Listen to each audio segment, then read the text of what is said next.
Good morning, everyone. I'd like to reconvene the council meeting that was recessed on January 24th.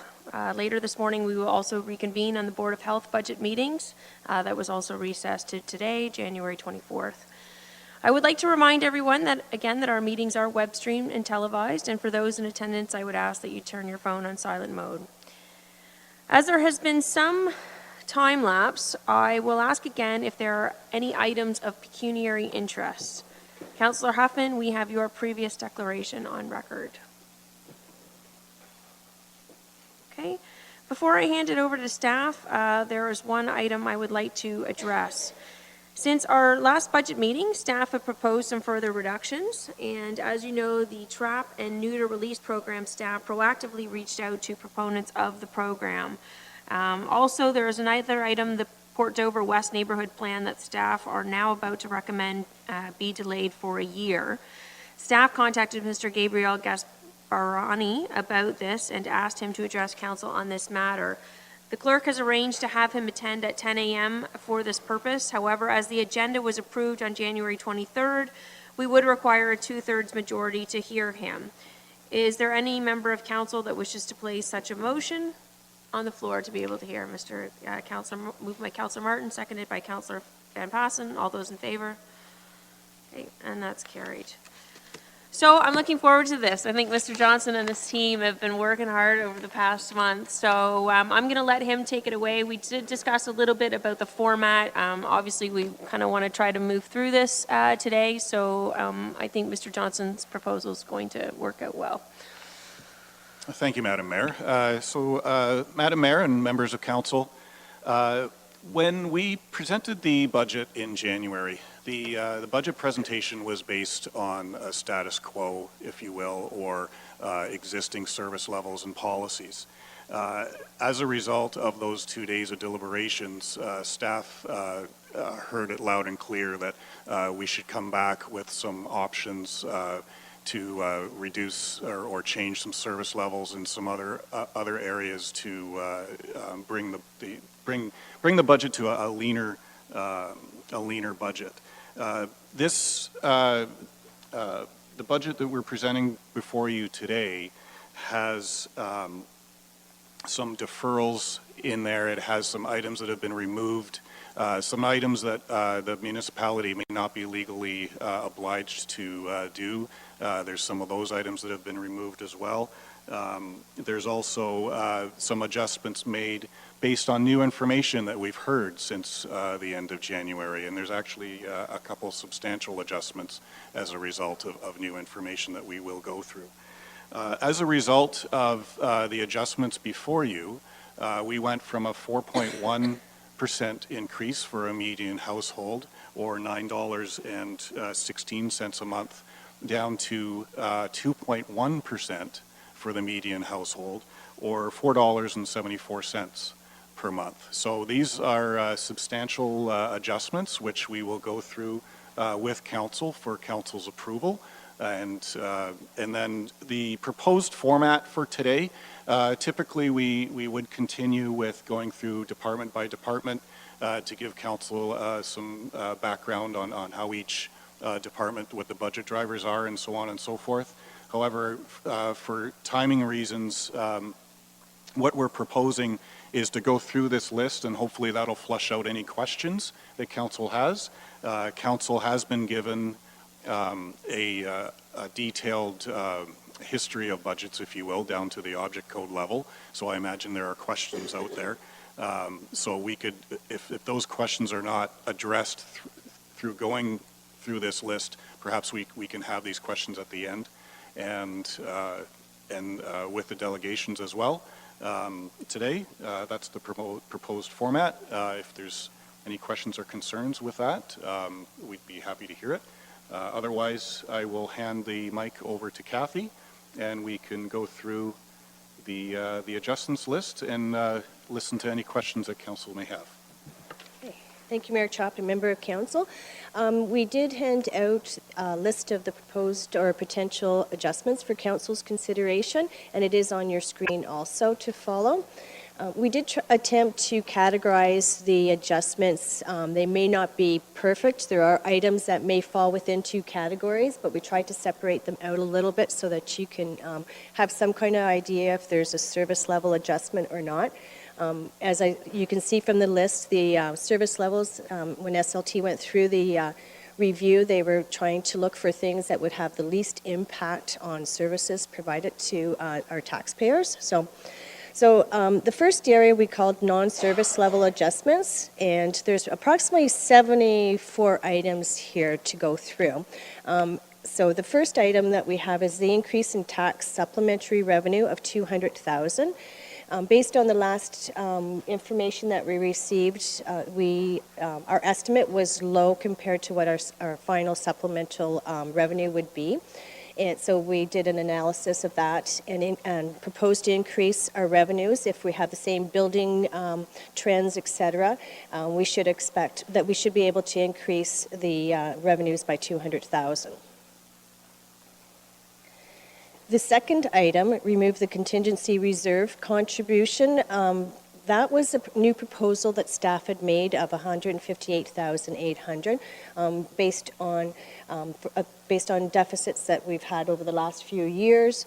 The contingency reserve has been reduced. What we're proposing is to remove this proposal. We are doing a reserve and reserve fund report policy and debt policy coming up this year, and felt it would be more prudent to actually review this reserve at that time, and we'll be looking at some minimum and maximum target levels, and at that time come back with a proposal for council for financial sustainability of that reserve. The third item is Health and Social Services has proposed to remove the costs associated with the mail machine. If you have more questions, Ms. Miranda can answer those, but they are making some changes, and they're proposing to remove the cost related to a mail machine and effective June 1st. So that's $9,500 less any funding that we would receive for those costs and the Haldeman recovery.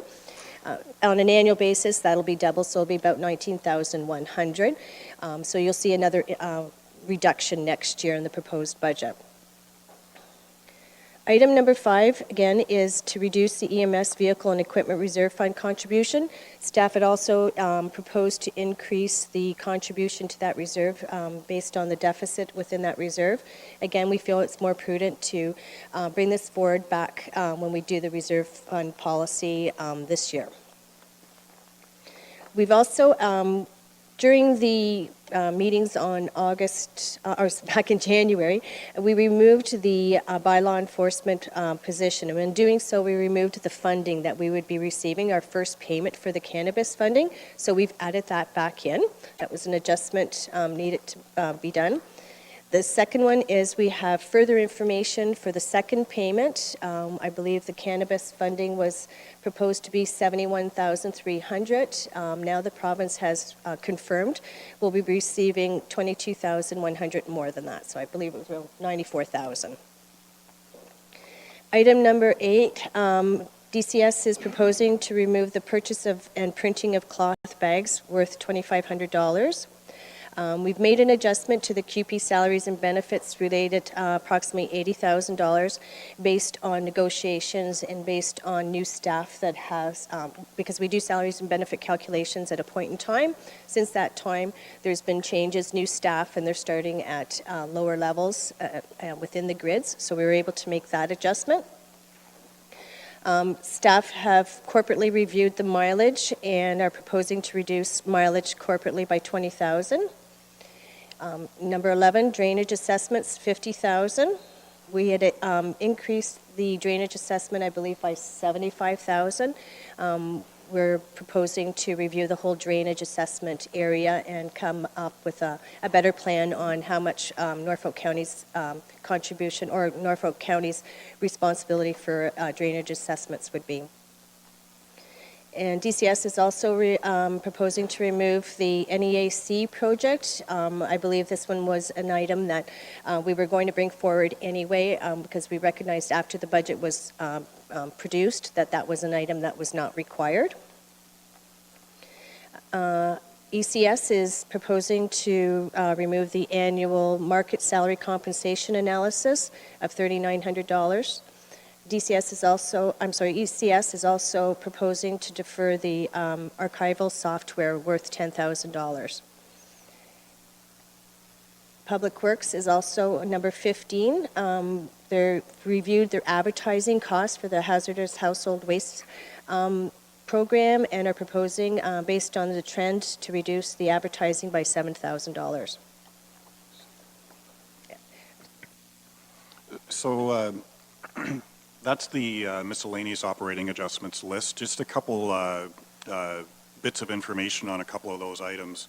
One, with the second payment of cannabis funding, the reason why we're getting an increase of $22,000 is a result of a lot of municipalities opting out of the retail sales. So if for example, if all the municipalities opted in to do retail sales, then our payment would have been the same as the first payment. But because a lot of municipalities opted out, the municipalities that stayed in got a bit more of the share of the funding. So that's why we had that small increase there. And the mileage, the corporate mileage, the reason why that one was reduced is we built in a small increase in mileage. We were anticipating a report to come to council adjusting the rate. However, we understand that's not happening for a while, so that's what that adjustment is about. If I could jump in there, was there a request by previous council to, and I have to dig it up, but to bring something forward on a kind of a mileage investigation of sorts that was going on? Do you know anything about that? Would that be your department that was handling that? Through the mayor, I'm not aware of a mileage investigation. Not the study, Yakov, that you've shown me. You leave. No, eh? Stephanie, do you recall that in a motion? No, I don't. Okay, I'll do some further. I can search it. Okay.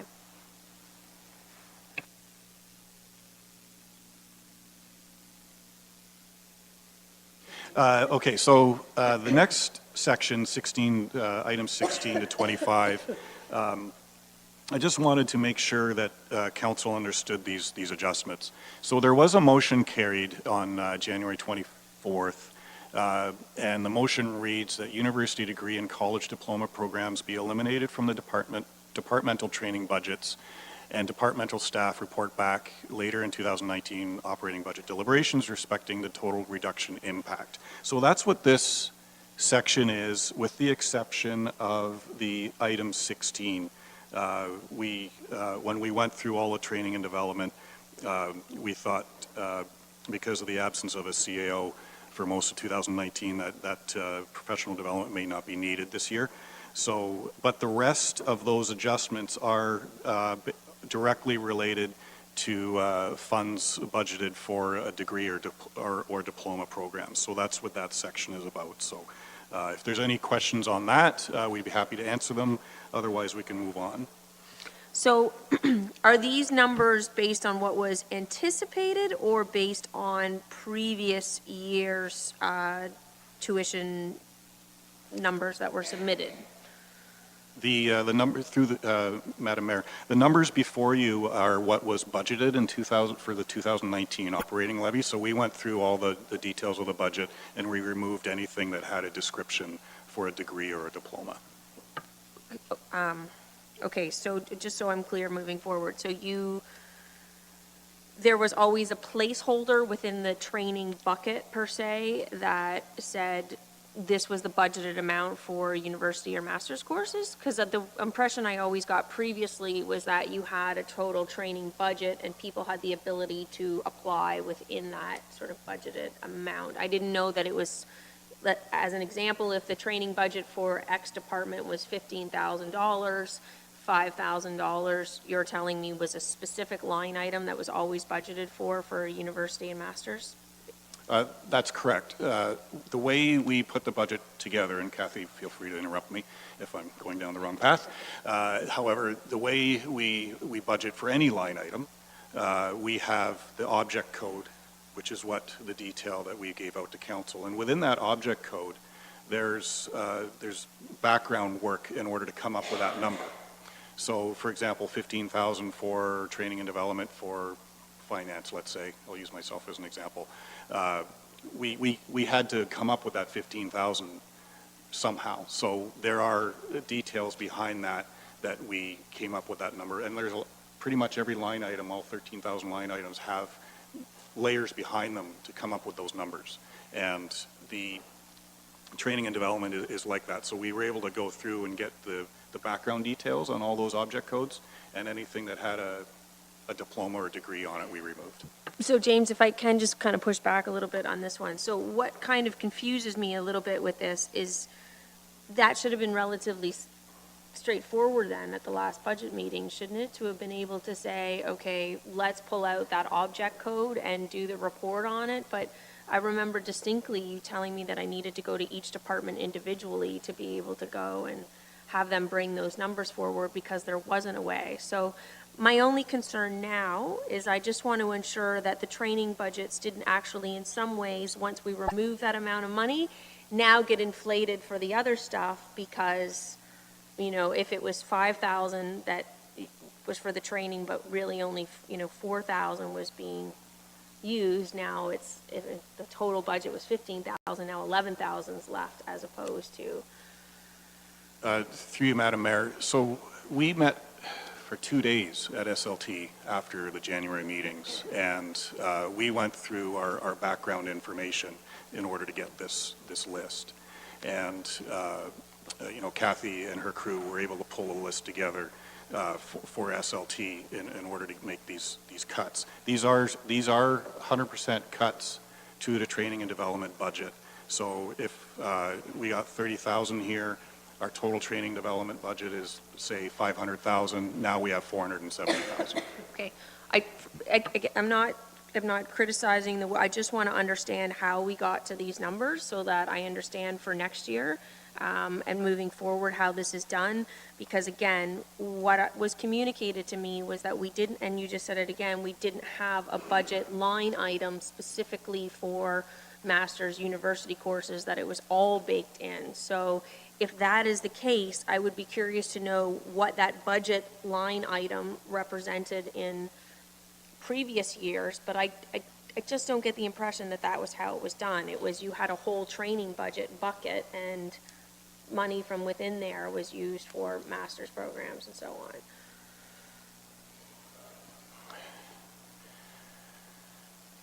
So let me try again. The training and development object code, there are numerous items within that object code. There's training and development for seminars, certificates, and conferences, and a multitude of items, including courses. And so when we went through the exercise with SLT, we broke down that budget line item into more detail to figure out which ones were related to university and college courses. And that's how this list. Okay, so that's what I thought. Yes. But that means then, is there a way to see what it was is this the number, what I'm asking, is this the number from 2018? Is that it? It's the number from the 2019 budget. Or is it 2018 less a little bit of an amount and now we've inflated the rest of the training budget a little bit? Yep. These are 2019, and I believe our overall training and development budget did go up slightly in It just seems a little bit lower than I was expecting. Councillor Van Passen. Thank you, Madam Mayor. This is one that popped out at me when I was looking through it.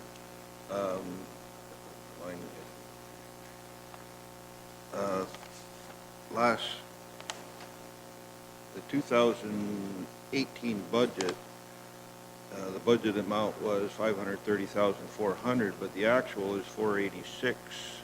So we actually came in 45,000 under budget, and they're looking for an increase in that budget of 85,600. So it's $130,000 year over year increase that I was hoping there's a bit more room than just the 30,000 to cut back on that line item. My thoughts exactly. So Councillor Van Passen raises a good point. So there's a couple items here. One, these solely represent only the items related to college and university courses per the resolution. So that's, I want to make sure that's clear with council.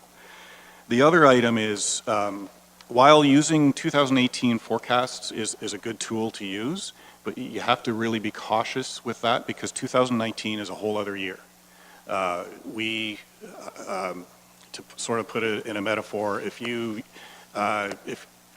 drove a Honda Civic in 2018, you had a certain amount of gas you paid for that Honda Civic. However, if you bought a Hummer with a large engine in it in 2019, you'd have to budget a little bit more on that, and your 2018 actuals will not reflect that. So, yes, using 2018 forecasted actuals is a good tool, but we just have to be very cautious in using that and making our decisions for 2019 because there may be different plans in 2019 for that same budget item. Specifically to training and development, the reason why the actuals are forecasted low for 2018 is we had a very high staff turnover in recent years or vacancies, which you can see in the salary projection as well. So if we don't have the bodies here to take the training and development, then that cost is not being spent. Arguably, though, people select the more appropriate courses to take or conferences to attend or so on. Is there an additional motion that you'd like to make in that regard? Thank you, Madam Mayor. I have talked to the treasurer about my whole little list of things here, and maybe we'll see at the end of the day that there's always reasons why staff present these things. I have a lot of confidence in our staff that there is logic to why they're proposing these things, but maybe we'll see at the end of the day if we Getting right to the end aren't to really come back getting to it? Okay, Maybe there's always room to do a little bit more. sounds good. We'll come back to it then.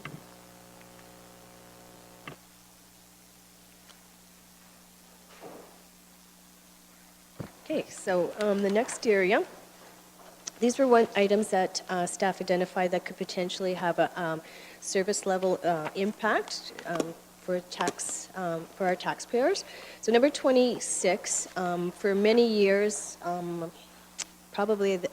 since SCORE was incorporated, I believe we've been contributing $25,000 to SCORE. SLT discussed this area and thought the grant, we should remove that grant. The second item is to remove the cat control program. Councillor Columbus. Yes, with the SCORE program, this has come up for questioning in the past. Does that mean Norfolk County would be out of that program?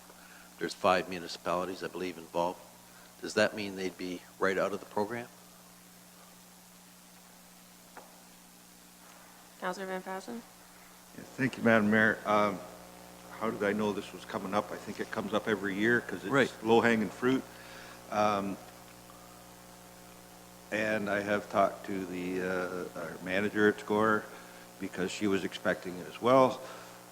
But the feedback we got from Roma is the new government really likes this concept of a regional sort of, like SCORE is the South Central Ontario Economic Development Corporation that sort of lobbies the government on behalf of the whole region down here, and the new government likes that concept.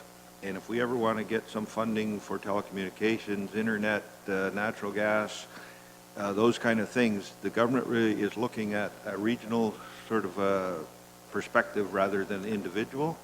And I think this is a very good investment. It's not an expense, and we should make some gains by staying involved with that group.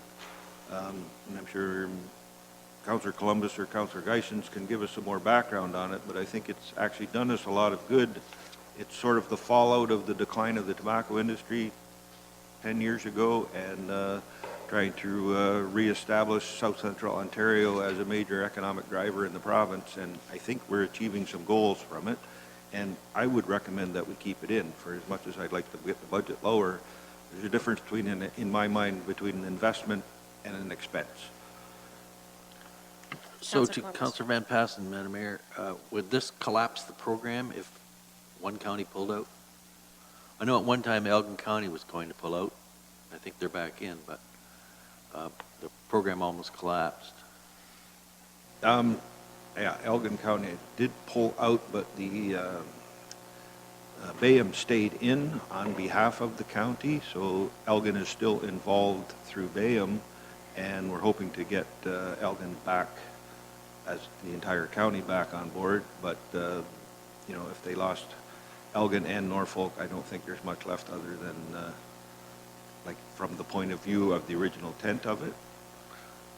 So I take it, what you're saying is if Norfolk pulls out, it'll be on crutches, the program. Okay. I agree with you. Perhaps it should stay in and not be taken out. Did you want to put that motion on the floor? So I will put that motion Have forward. a seconder? Thank you. Councillor Van Passen. Any further discussion? All those in favor? Score stays. That's carried.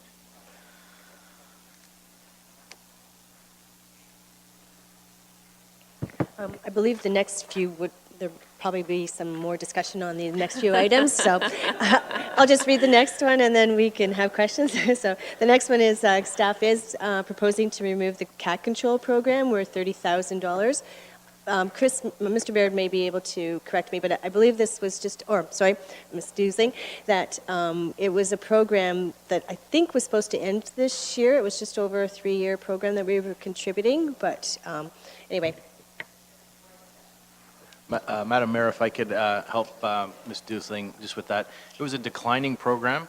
So 3 years ago, Council of the Day approved it. It was $50,000 a year. Last year was 40. This year is 30. And that would be the wrap up. The idea is, you know, once you've got control of your cats and yeah, when you've wrangled your cats, that's right, herded them, that there should be fewer litters and so on. That was how it was sold at the time.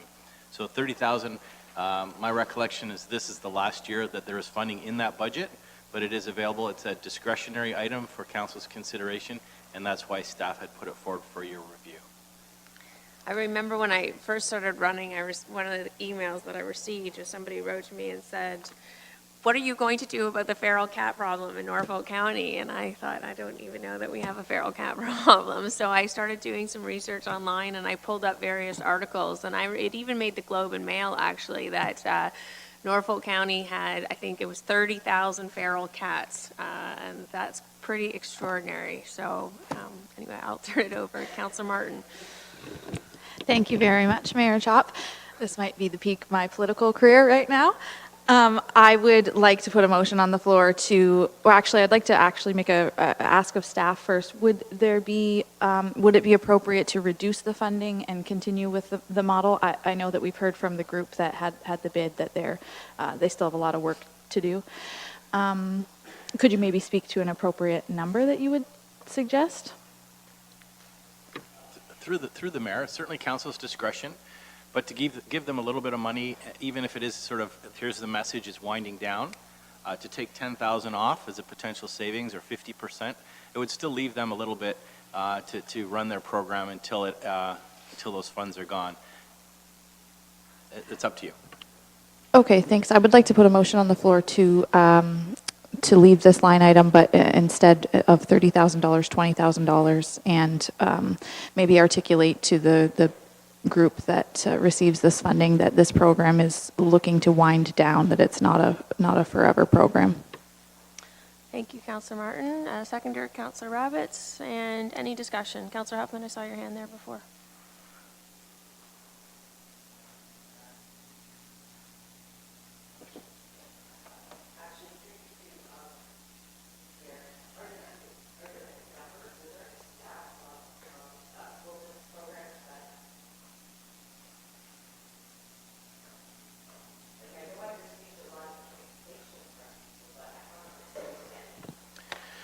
Through the mayor, so how it's operated, it's the service provider. The first year there were 2 providers, and last year there was just 1 that submitted, and so they submit veterinarian bills that clearly define the work that was done, if I could use that term loosely, And we agreed, they submit a price, and I believe it was $75 per feline to be vaccinated, neutered,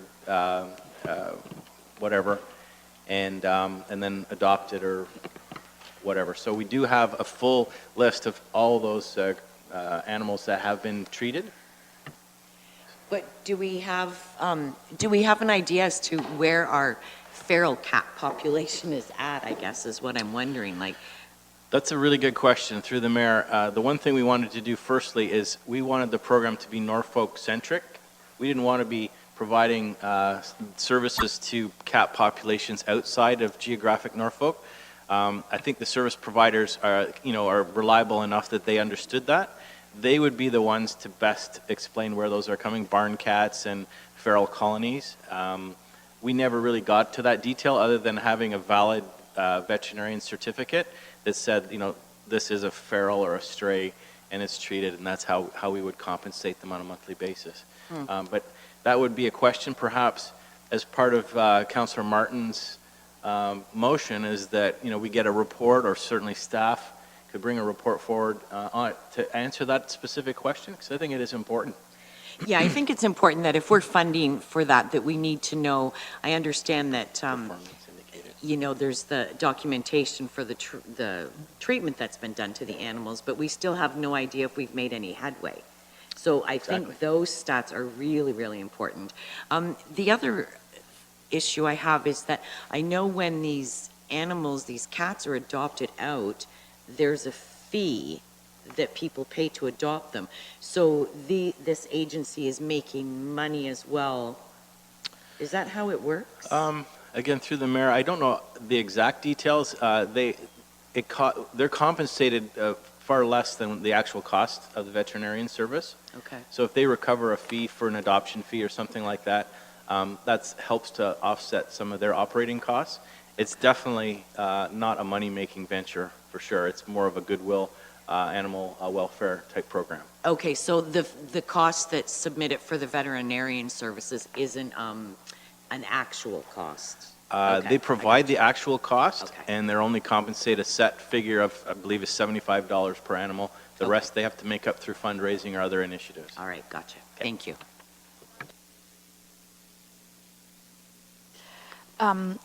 Through you, Madam Mayor, to Councillor Huffman, I certainly haven't saw any of their financial documentation, but it is my understanding through speaking with the lady that runs the program that it's a volunteer-based cost recovery program, food, litter, those types of things. That's where they spend their additional money. Thank you, Madam Mayor. Just, in an effort to take the pressure off my fellow councillor, if we have a problem with feral cats, the trap, neuter, release program that we're talking about funding here has one too many steps. And if we want to solve the feral cat problem, you can't put them back. And, that's a bigger discussion for a different day, but it doesn't help to solve the problems that the feral cats create if you're just going to neuter them and put them back. Because the amount out there compared to the amount that we actually trap and release is minuscule, right? The bigger problem is there's way too many, and we have to cope with that.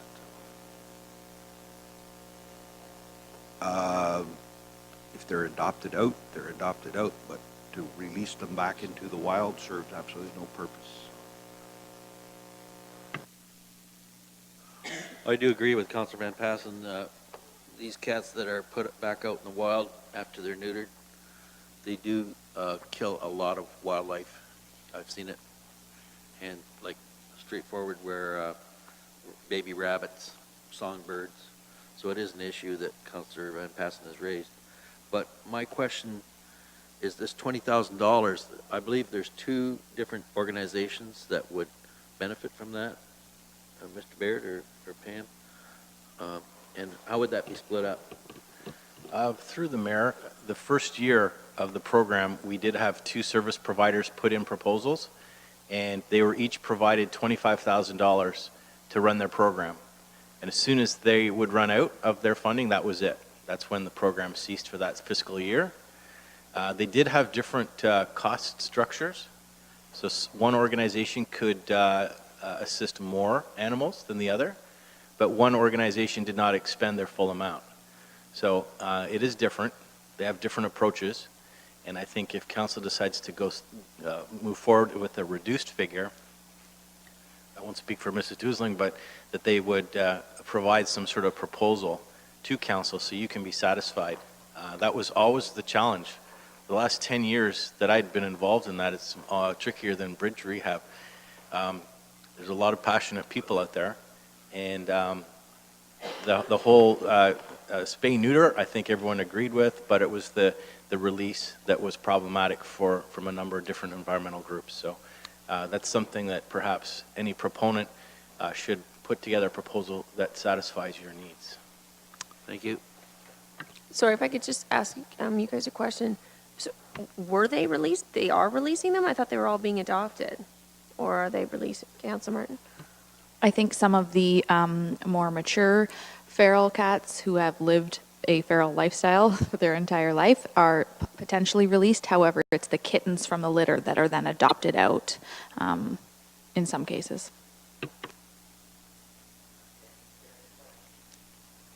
Now, that would be interesting to hear the number, because I know it's not kind to say, but there's other options too that places use to address the feral cat problems in that situation.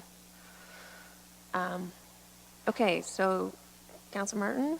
I would be willing to add on to that motion that we would be interested in seeing a report back with some statistics about their program and the population. Including how many are released into the wild.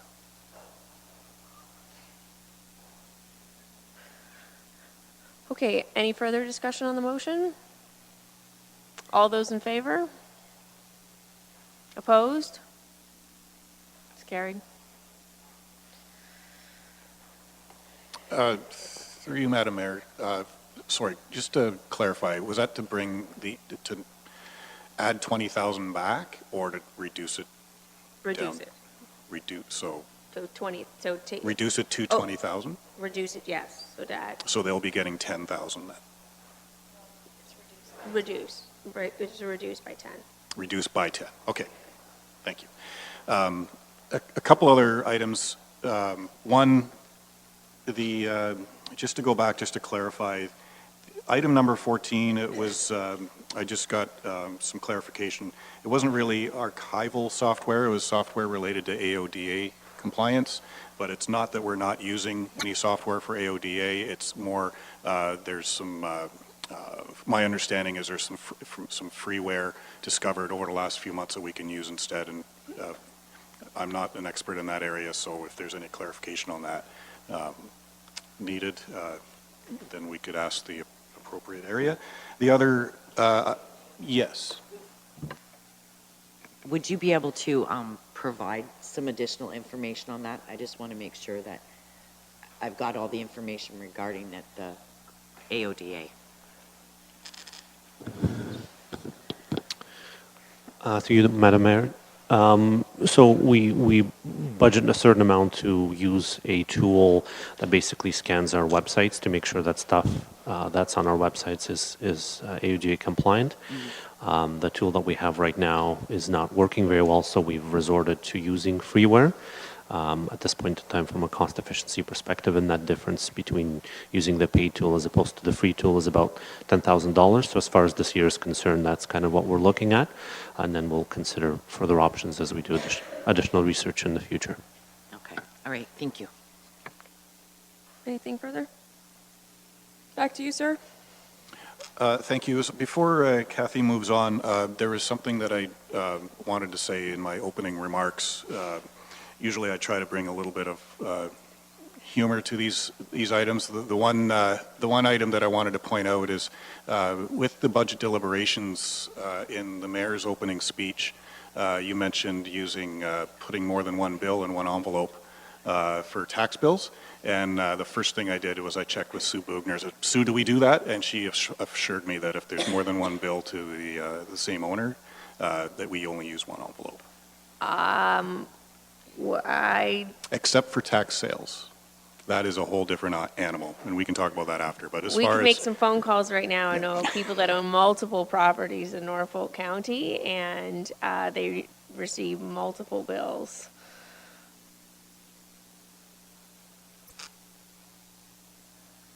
It was more to illustrate a broader point in the opening remarks from the article. However, I do know I could put people on the phone right now that could attest that they receive on all their rental properties. Each bill comes in a different envelope. maybe we'll have a discussion after. Okay. But on a I wasn't regular, proposing you fix that issue, yes, right? there's always In exceptions to the budget rule. deliberations, Yes. again, it was to illustrate a. All right, so on that note, I'll hand it back to Kathy. Thank you. So moving on, item number 28, Public Works is proposing to eliminate the leaf and yard spring pickup for $50,000. Councillor Martin. Thank you, Mayor Chop. Through you to Mr. Baird, I wondered if you could elaborate on that, especially concerning the conversation we had yesterday. Sure, through the mayor. I'll just give you a bit of a background here. So the program started in 2008, and for both 2008, 2009, we only did the fall. There were 3 weeks in the fall only. That was expanded in 2010 to 2017. So for the next 7 years, there were 3 weeks in the spring and 6 weeks in the fall. In 2018, so last year, we had 6 weeks in the spring and 6 weeks in the fall. Our tonnages are up. Ms. Bakla mentioned that yesterday. So if we're diverting more leaf and yard waste to compost, we're saving money. Although it's costing us more to manage that compost, it's significantly less than being consolidated and trucked and disposed of with our regular garbage. One of the suggestions that we looked at is the previous council talked about expanding that program, adding 1 or 2 more weeks in the spring and the fall. I know it was problematic for those in the cottage areas that they really didn't come down in the springtime to do their cleanup until the program was finished. So we thought about maybe a delayed start. We've looked at a couple of different ideas. Then looking at, in general terms, the biggest use, so it's more brush that's collected in the spring, the stuff that blows down out of the trees, and it's obviously leaves in the fall. So I certainly would not recommend, amending the fall program, but the suggestion here was eliminating the spring pickup, or perhaps tightening it up again. We look at doing a tighter window, but delay it. The problem we have in the fall, as an example, is if we have a very cold fall, the leaves come down early, or if we happen to, as we did this past year, the leaves were on the trees well into November. Our program was in the home stretch, so I think we'd want to. If we could predict it, we would do that. But so it's maybe if there's an opportunity to play with that a little bit, maybe tighten it up in the springtime, and keep status quo for the fall. If there's an opportunity to save some money. Like, we're really looking everywhere to come up with some savings here. It's a valued program. Unfortunately, it's not available right across the county, so there was some pushback. The urban areas get the program, and there's 11 hamlets that get the program. And the rationale there was, in those hamlets, they tend to be a little bit, the larger hamlets where they have catch basins, they get plugged with leaves, and this sort of thing. How people in the rest of the county deal with their leaves is probably what they've done for decades, and that's let them compost naturally or burn them, although that's contrary to our burning bylaw, any permits and so on. But people have a way of managing as they do. So there was a move at one hand to go like full county-wide, put your stuff at the curb and we'll collect it, but the cost of that, because of the geography of the county, it would just be extremely cost prohibitive. So the suggestion there is leave it as is, or maybe look at modifying it if you think there's an area where we could make just a dollar reduction, and then let staff, kind of massage a program and obviously advertise the heck out of it so that our residents are able to actively participate. Councillor Columbus? Thank you, Madam Mayor. Chris, where do you expect the people in the urban centers to put their spring waste then? I would think a lot of it would go in a green garbage bag and into our landfills, which kind of is the opposite to what we really want to happen.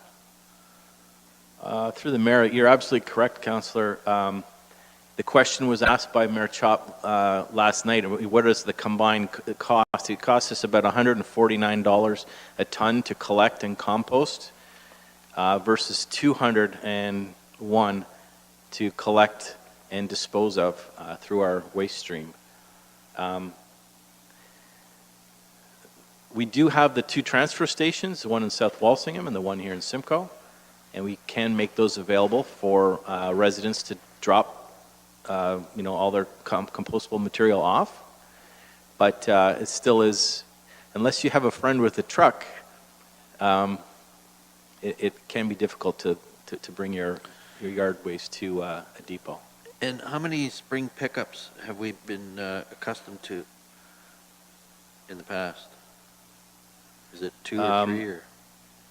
We've been doing a 3-week spring pickup since 2010, and we did a 6-week pickup in 2018 and a 6-week fall pickup.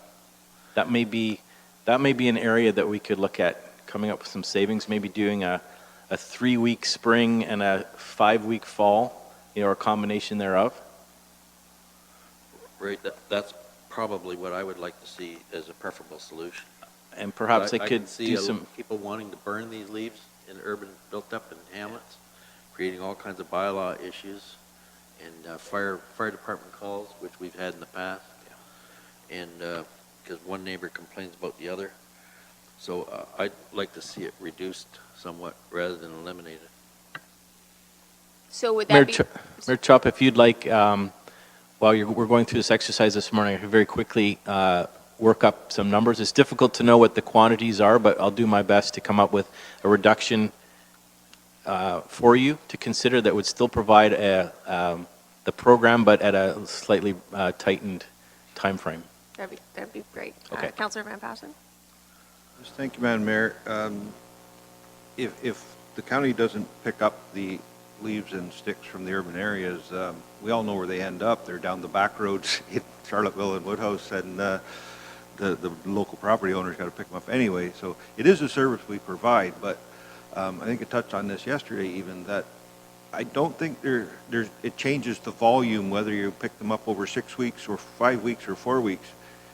The same people are going to rake the same leaves, but if you can do it in a tighter time frame, it is contracted out, and the more efficient that contractor can work, the lower the bid and the price will be in the future. So if we can tighten up that window, like maybe it's 3 weeks in the spring and even 4 weeks or 3 weeks in the fall, and as long as the public is aware, they have to get them out on those dates. And I've never had to deal with this, but I've seen it done where you put it in the nice recyclable or compostable bags and you set them out in the road, and they can sit outside for a week or so extra. It doesn't have to get picked up every week, right? So maybe if we leave it to staff to tighten those windows, sort of adjust the budget accordingly, but if it's based on tonnage, I don't think the tonnage changes all that much. I agree. I think that there's a lot that we could do. Councillor Rabbits, you sit on the committee, don't you, as well, for the garbage? And wasn't there a committee at the beginning? No? Councillor Taylor? Oh, it hasn't happened yet. What's that? Twice a year, okay. Councillor Rabbits. Thank you, Mayor Chop. And I did have a comment. I'm in agreement with Councillor Columbus that this is a needed service. I would like to see it reduced and tightened up a bit. I don't want to touch the fall program. My concern with fall is when those leaves come down, they end up on the roadways. They're very slick for motorcycles and bicycles and those that are walking through our roadways. And once they get frozen, it becomes basically black ice on the road. And if we can encourage people to get it into bags and get it off of our roadways, that's something that we should be doing. I do acknowledge that we have the transfer stations, and they're a very valuable resource for those that have a pickup truck. to not have that tipping fee and be able to transport that yard waste, keep it out of our landfills, and get it into the appropriate party for composting. So I want to make sure that we're not touching the hours of operation for our transfer sites with this reduction that we're looking at here. And I wouldn't mind maybe some acknowledgement from staff that, we're not looking at reducing hours of operation or anything with our transfer sites. We're specifically talking about roadside pickup. Would I be correct in that assumption? Through the mayor, absolutely correct, Councillor. That we're not suggesting any change to the transfer sites. They're critical to keeping it as convenient as possible for all our residents. This would just be the collection. I think I'd like to propose, and while you're crunching some numbers there, I would like to see a 2-week window and a 3-week window. And that might, the dollar point might inform our discussion as to, what we're tightening up. And I don't want to remove it entirely as that is proposed in this document here. I think we need to meet somewhere in the middle. And folks have become accustomed to having this spring cleanup, and we're all creatures of habit. I can only imagine that if we were to remove it entirely, what some of the unintended consequences of that would be, whether they're burning leaves in the interior or they're dumping them into the side roads, and we're having some folks end up removing those wastes and putting them into vacant lots or some areas where they shouldn't be. I agree. I think as well with Councillor Van Pass, as somebody that grew up on the country, people often, if they can't find a place to dump their garbage, they will go and dump it on a country road. I think the point is not to eliminate services, but to see how we might be able to reduce costs through, more efficiently scheduling them and so on. Councillor Van Passen. Thank you, Madam Mayor. See, I learn something every day, and I never thought about it, but there's always unintended consequences in the urban areas. If we don't provide this service, how much extra staff time is it going to take to keep the catch basins open and clean so that the drainage works? And, how much extra cost is there involved if all those yard waste end up going down through the sewer systems and plugging it up?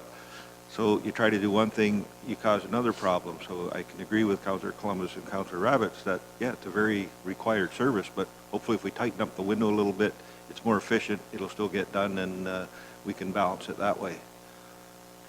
Okay, so we'll jump over this issue and we'll come back to it a little later. Perfect. Thank you. Number 29, currently Norfolk County offers the bulky item pickup every 3 years. Public Works staff is proposing to reduce that to every 4 years for a total reduction of $25,000. Also, number 30 is Public Works is also removing the Green Bug program. I believe that's been finalized. Kath?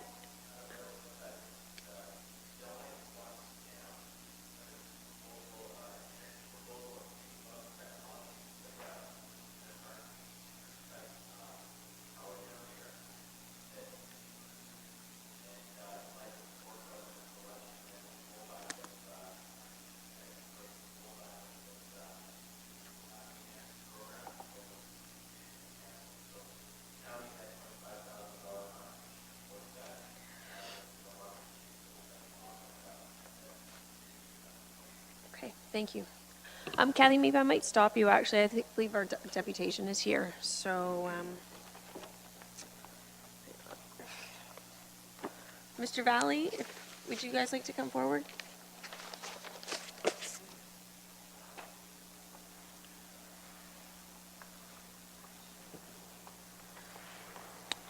I know you know the program, but you have 10 minutes, and I'll give you a heads up if... Thank you very much, Madam Mayor and members of council. My name is John Valley. I'm a consulting engineer and architectural firm here in Simcoe, land use planning as well. And with me today is Mr. Gabriel Gasparini. Mr. Gasparini owns land in the Dover West planning area in Port Dover on the west side of Dover. And he has authorization to represent other land developers in the matter we're talking today, so that they collectively, he speaks for about 95%, I'll say the vast majority of the landowners in the Dover West planning area. We understand that staff have provided council with a list of projects or funding opportunities that could be either postponed or canceled in order to help reduce cost in the budget. and that one of the items on that list is the funding that's proposed for Dover West planning study. We're obviously very concerned with that, given that we have land within that area, and we want to encourage council to keep funding available for 2019 so that that plan can be initiated this year. We vision that this is a multi-year undertaking, a secondary plan of this scale, so that we need to get the ball rolling, we need to get things moving, so that studies does in fact start this year. What this does, if council does not approve funding for this year, is it stops any form of development on the west side of Port Dover. It would be as if you put a moratorium or a freeze on this, and developers in that area would be not able to proceed at all. Without an approved secondary plan, any application for a plan of subdivision would simply be deemed premature by staff, and it would not allow these developers to move forward in any way. The secondary plan has to be completed before an application for plan of subdivision could be undertaken. So we would really encourage you to do that, to start that process of the secondary planning. In comparison, if you're a developer in Port Dover who's not in the secondary area, say on the east side of Dover or the north side of Dover, you are currently free to go ahead and make these kind of applications, make your application for plan of subdivision, rezoning, and so on. So those landowners are able to make those applications and get in the queue, if you will, for planning approvals. Meanwhile, the people in the Dover West simply are not afforded that opportunity. So we're very concerned about that. Some have said that it's a little premature to look at this secondary planning issue because, as you are aware now, there are some issues at the sewage plant in Port Dover, and we've heard that, well, there's no point in doing the secondary plan until we know what's going on at the sewage plant. We would take the contrary position and say that the secondary plan is actually a key piece of information that you would need to fully evaluate and determine what needs to be done at the Port Dover sewage plant. We need to look at that Dover West area, what form of housing, what numbers of units are going to be there, how many dwellings we are anticipating, what kind of flows, sewage flows that planning area will generate that would ultimately need to be accommodated at your Port Dover sewage plant, which it certainly cannot accommodate today. There's also a big question of infrastructure between the Dover West area and the sewage plant. How do we even get the sewage to the plant? The sewage from Dover West would have to go through a number of pumping stations and gravity sewers, which were not designed to accommodate the Dover West area. Would there be upgrades required along the way for both gravity sewers and for pumping stations? And all this would be considered in that secondary planning work, which we believe is, again, critical to know those numbers and those results of that in order to undertake a full optimization and improvement to your sewage plant. So what we're here today is to simply ask council to leave some funding for Dover West secondary plan within the 2019 year, and make sure that staff have the resources that they need to go out and start issuing RFPs and to get consultants on board to start going through this process. Our fear is if you don't, that entire side of Port Dover is frozen from a development perspective, that developers will not be able to move forward while the rest of the development community in Port Dover can. So we really think that's important. We realize this is kind of an unusual request in that there's no staff report. We understand here asking for this or anything. We've been just advised that this is a potential that you may be considering today, and we're here to ask you please leave the funding, or at least some of the funding in place for 2019. I'd be happy to take any questions that you may have. Councillor Councillor Van Passen, sorry, then Councillor Columbus.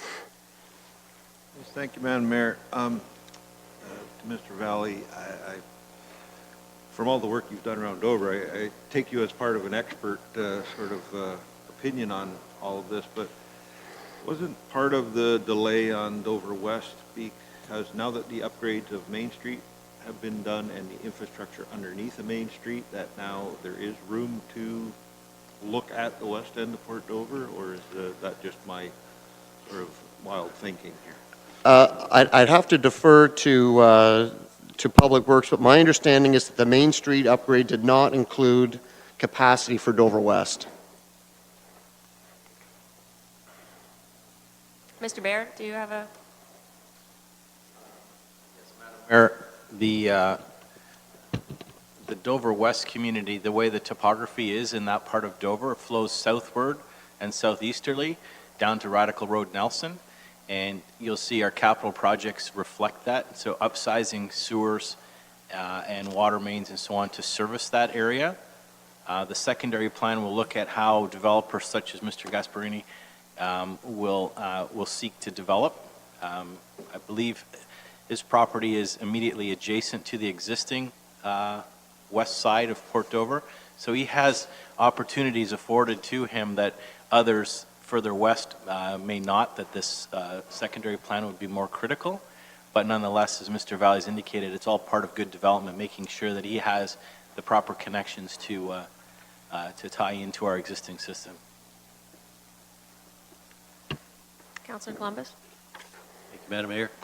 Mr. Valley, do you anticipate our staff can look after doing this secondary plan, or would it have to be consulted out? And secondly, would this encompass the rebuilding of Radical Road? So anybody driving on there doesn't spill their coffee in the future? I believe that this is a massive undertaking that would require the county to retain consultants. There's another number of specialist consultants that would need to be retained. For example, in the middle of this study area is a significant woodlot, so there would need to be environmental impact studies done. Likely those would need to be 4-season studies, so you'd need all studies done all 4 seasons, which means that's a year-long study in itself right there. There'd be traffic analysis required. Again, staff doesn't have that expertise. So there would need to be a number of consultants retained in order to complete the study. Perhaps staff is the coordinating body, or maybe there's a consultant retained to do that as well. But definitely you will need outside consulting to assist with that study for sure. And yes, Radical Road may be part of the solution, but that's what will get determined by the study. Sounds to me like $35,000 won't be enough for all that work. Thank you. If I could jump in there, so my understanding it's 350. So the rest of it is coming from development charges, which would kind of further my point of if there is a shortfall, I find it difficult to try to justify to the taxpayers that they should have to pay for consultants, for studies, for development projects, for more homes, when that is a cost, again, that should be properly borne by the development industry and the people that are making the money off building homes in Dover West, should it not? Well, different municipalities do that in different ways. So some municipalities take that burden themselves, some leave it to developers. I think what we're concerned about is we understand that there was a budget of, I don't know the exact number, but I think it was around $350,000 total in that neighborhood that was available, and that's what people like Mr. Gasparini were aware of when they bought their land. And now we're not sure what we're hearing or what the proposal is, whether that's just being pushed back a year or being cut or some this year, some that. We don't know what is the discussion is. But we just want to make sure it keeps moving ahead. So if there's money to be used from development charges, that's fantastic, but staff need access to that so that they can start working with some consultants and getting this process moving. Councillor Martin and I just had an interesting meeting yesterday with a landscaping architectural firm that came to express some concerns regarding drainage submissions from non-engineered firms being different in Norfolk County than in other places. But they went on to say that they had also been contracted by Norfolk County previously to do, I believe it was a 100-year cemetery study, to do some sort of forest management study, which just, that kind of triggered me when you said the woodlot study being needed. And they said it was quite interesting that the studies themselves had never seen them surface within the county. So for me, I think we have to be extremely careful when we start spending more taxpayer money on more consultants, on more studies, again, for something in particular that really should be borne by the development industry here. Ms. Dusling, would you be able to answer the question then, does this cease all development on the west side of Dover without this study, or would the developers themselves be able to do the necessary work to be able to develop their properties and still continue? Great question, Mayor Chop. For years past, the Dover West Secondary Plan was foreseen to be done by developers in that area. My time here as a planner and as the Director of Planning, that never came to fruition. There's multiple property owners in that area, and they could never get together to do that secondary plan. It also comes with great costs, as Mr. Valley has outlined, the topographical challenges in that area, engineering and servicing planning, transportation study, the EIS, and marketing study is also part of that secondary plan. So in 2017, DCS took it upon themselves to ask council for an opportunity to do the secondary plan so that we could move development forward in that area. It is the largest area that's left undeveloped in Port Dover in the urban boundary.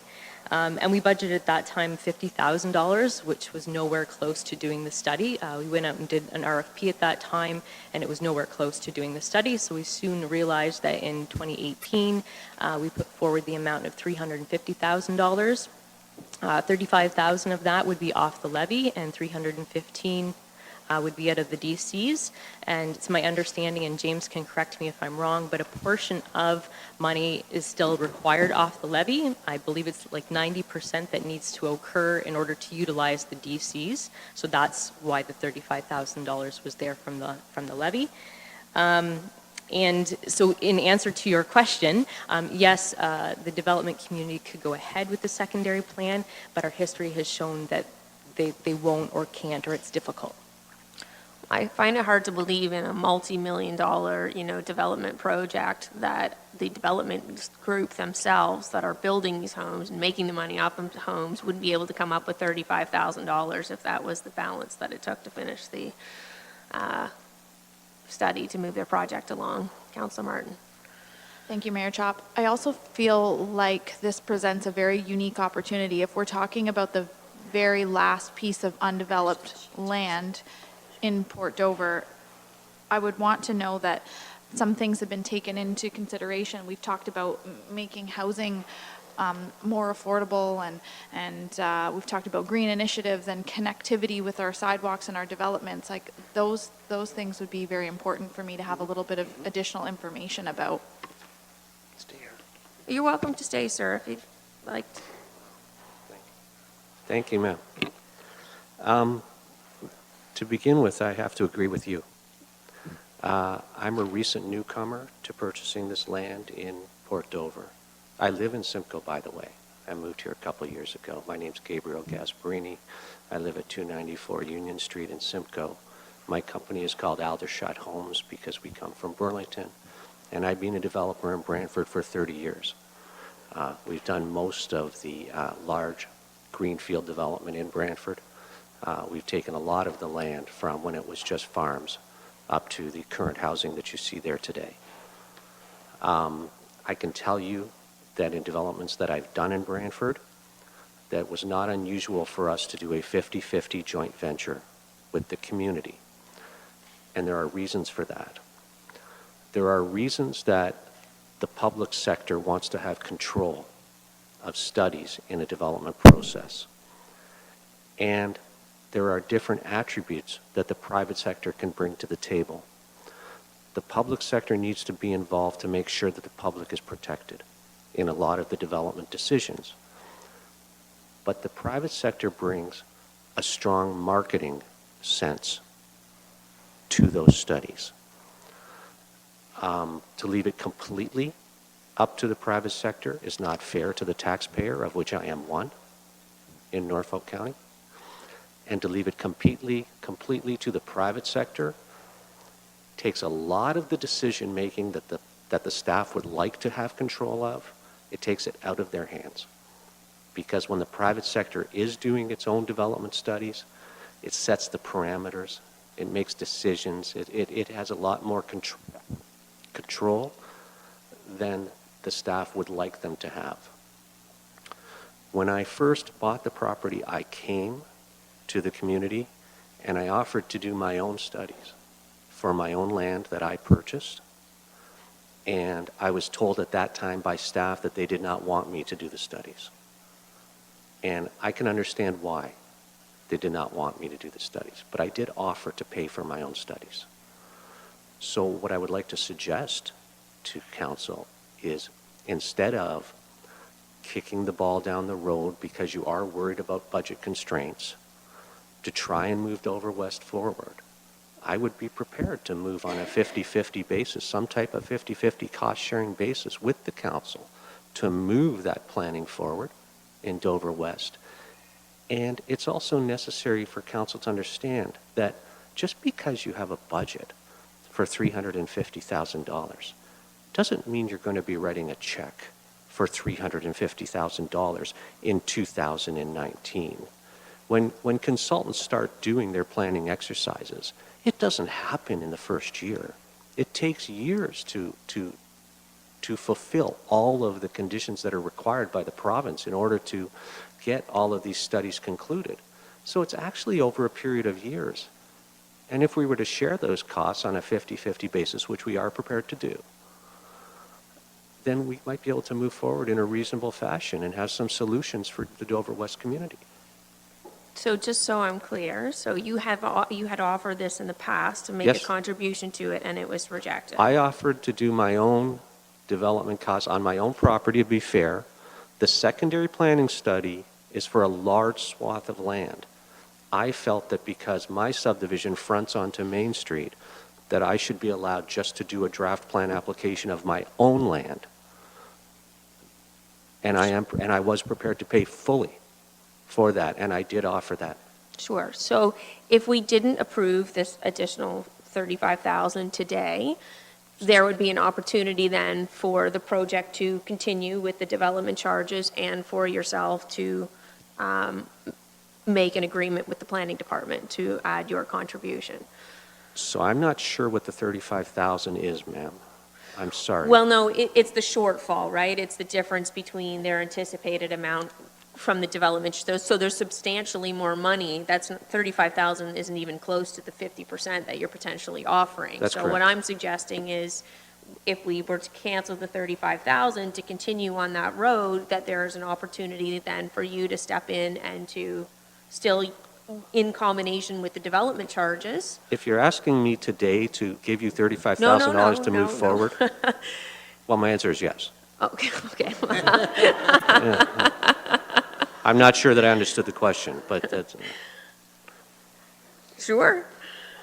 I just want to caution that $35,000 number, that is based on an estimate, and we are right in the middle of a DC study right now. So I just want to make sure council understands that percentage of DC funding for that project might change as a result of the study. So I just wanted to make sure council was aware of that. So would we be able to not approve this today and have Ms. Dusling and her team go back and get the quote and get the estimate and figure out a way to equitably divide the development charges and money from our developer, and so that the taxpayers of Norfolk County aren't bearing the cost for a development project, and yet it can still move ahead? Would that be possible? Through you, Madam Mayor, my suggestion would be to put that in a resolution so we make sure it happens. I really appreciate your comments, and I completely agree with you that the private sector can bring a lot to this as well, and I think it's unfortunate that that hasn't been presented in the past. So I'm glad you stepped forward. I'm glad you voiced that, and I think it would be great for a coordinated effort between the private sector and the public sector to be able to have both perspectives in the development projects. Thank you, move Madam Mayor. forward. Thank you, sir. Councillor Columbus. Yes, we heard that Mr. Gasparini's property is in the urban boundary. Are all the other properties that we're talking about on the west end of Port Dover in the urban boundary? Yes. They are. Okay, thank you. Councillor Van Passen. Thank you, Madam Mayor. I was hoping that this project could move forward, especially now that I've got, naivety solved that water goes downhill and it goes towards the Radical Road and Nelson Street, that we've got, what, $190,000 in the budget for engineering, and we got $1.25 million to rebuild it next year. I'd hate to spend that money and then come back a year later and go, by God, we need bigger pipes in there, rip it up and let's do it again. So it'd be a good thing to get this study started and understand what size of pipe we got to plunk down under the pavement before we put the pavement there. Councillor Martin? I would just like to move a motion for Mr. Gasparini to work with Planning and Finances, Financial Department to find a solution so that we can move this project forward. Do I have a seconder? Councillor Rabbits, any discussion?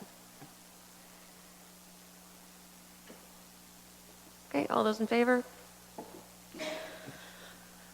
Thank you very much. Very much. I have a motion just here by the clerk that the deputation of Gabriel Gasparini and John Valley respecting the Port Dover West secondary plan be received as information. All those in favor, or mover and a seconder, sorry, Councillor Rabbits, and seconded with Councillor Geisens.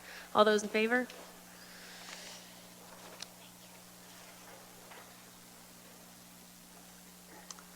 Well, that one worked out well. Okay, do you think we could take just a 2-minute break for a coffee break?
All right, we're ready to get started again? Great. I believe the item that we ended off with was number 30, and I don't believe there's any further questions. Mr. Baird provided an explanation of the Greenbud program. The next items, 31 to 37, are overall general reductions within the DCS division related to advertising, printing, consulting services, et cetera, totaling $48,500. If we flip to the next page, page 2. Councilor. Before we move on to the next page, I just wanted to take another look at this, the bulky item pickup, where it's suggested to go to 4-year program. And I know at one time it was a 2-year program, and then we went to a 3-year program, and I did receive a good many complaints because we went to a 3-year program, because materials were accumulating. Extra fridges and stoves and washers and dryers were accumulating in people's backyards. And I just wondered how anybody else, the other councilors, felt about that, because it does increase garbage, especially in the urban areas, and also you might find more materials on the sides of the back roads. So I just wanted to open that up for discussion. Councilor Shelley. Thank you, Madam Mayor. Yes, and Councillor Columbus, I quite agree. I would say that probably if there's one event that brings Norfolk County together, it's the bulk item pickup. People get very excited about that. They know, oh, good, I finally get to get rid of that mattress that I've had in the back of the garage, and all of those kind of items that we just can't get rid of. And I'm just thinking that if you know, we basically pay for the disposal of the items by the ton, I don't know that, you know, we're achieving a really huge saving by extending the period of time from 3 years to 4 years. I personally would like to see it maybe like every other year, so people can put more into their basic routines of how they manage their household.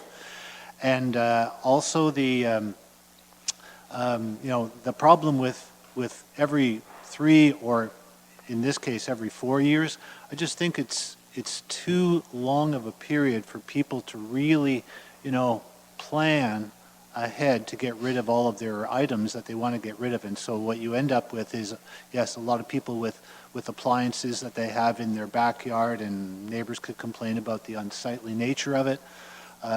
If they put it out, I mean, and I think people know that, you know, the county is basically picking up almost no metal. It's being picked up by local scrap dealers and entrepreneurs in that area, in that way. So the only, you know, big problems are we end up often, we're just kind of in a way left with some regular garbage, but then those extraordinary items like mattresses and, you know, couches and sofa chairs.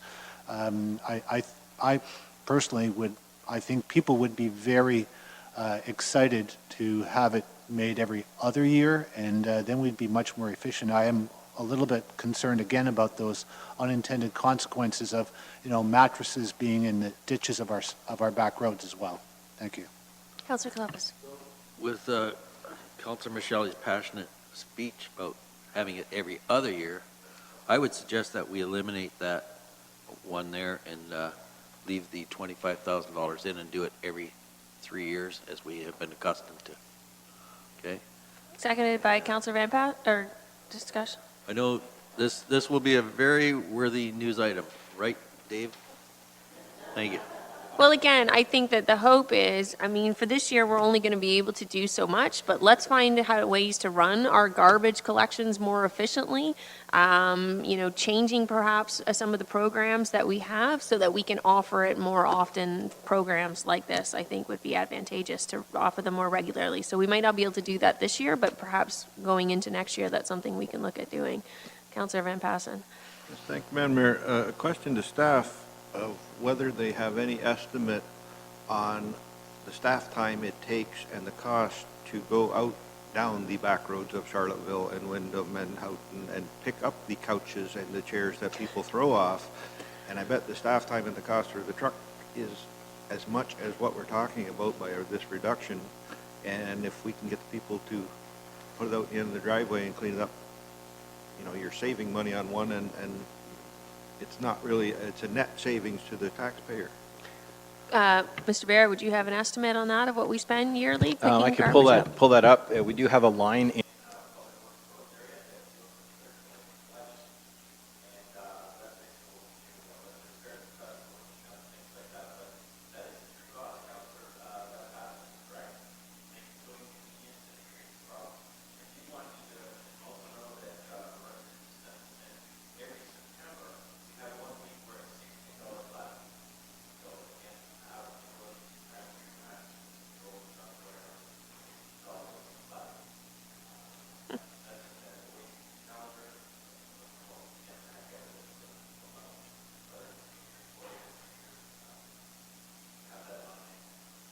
So how, do you have that number of what we do annually? Like, is the number such that it's, I'll pull it up right here if you bear with me. yeah, okay. Counselor Huffman?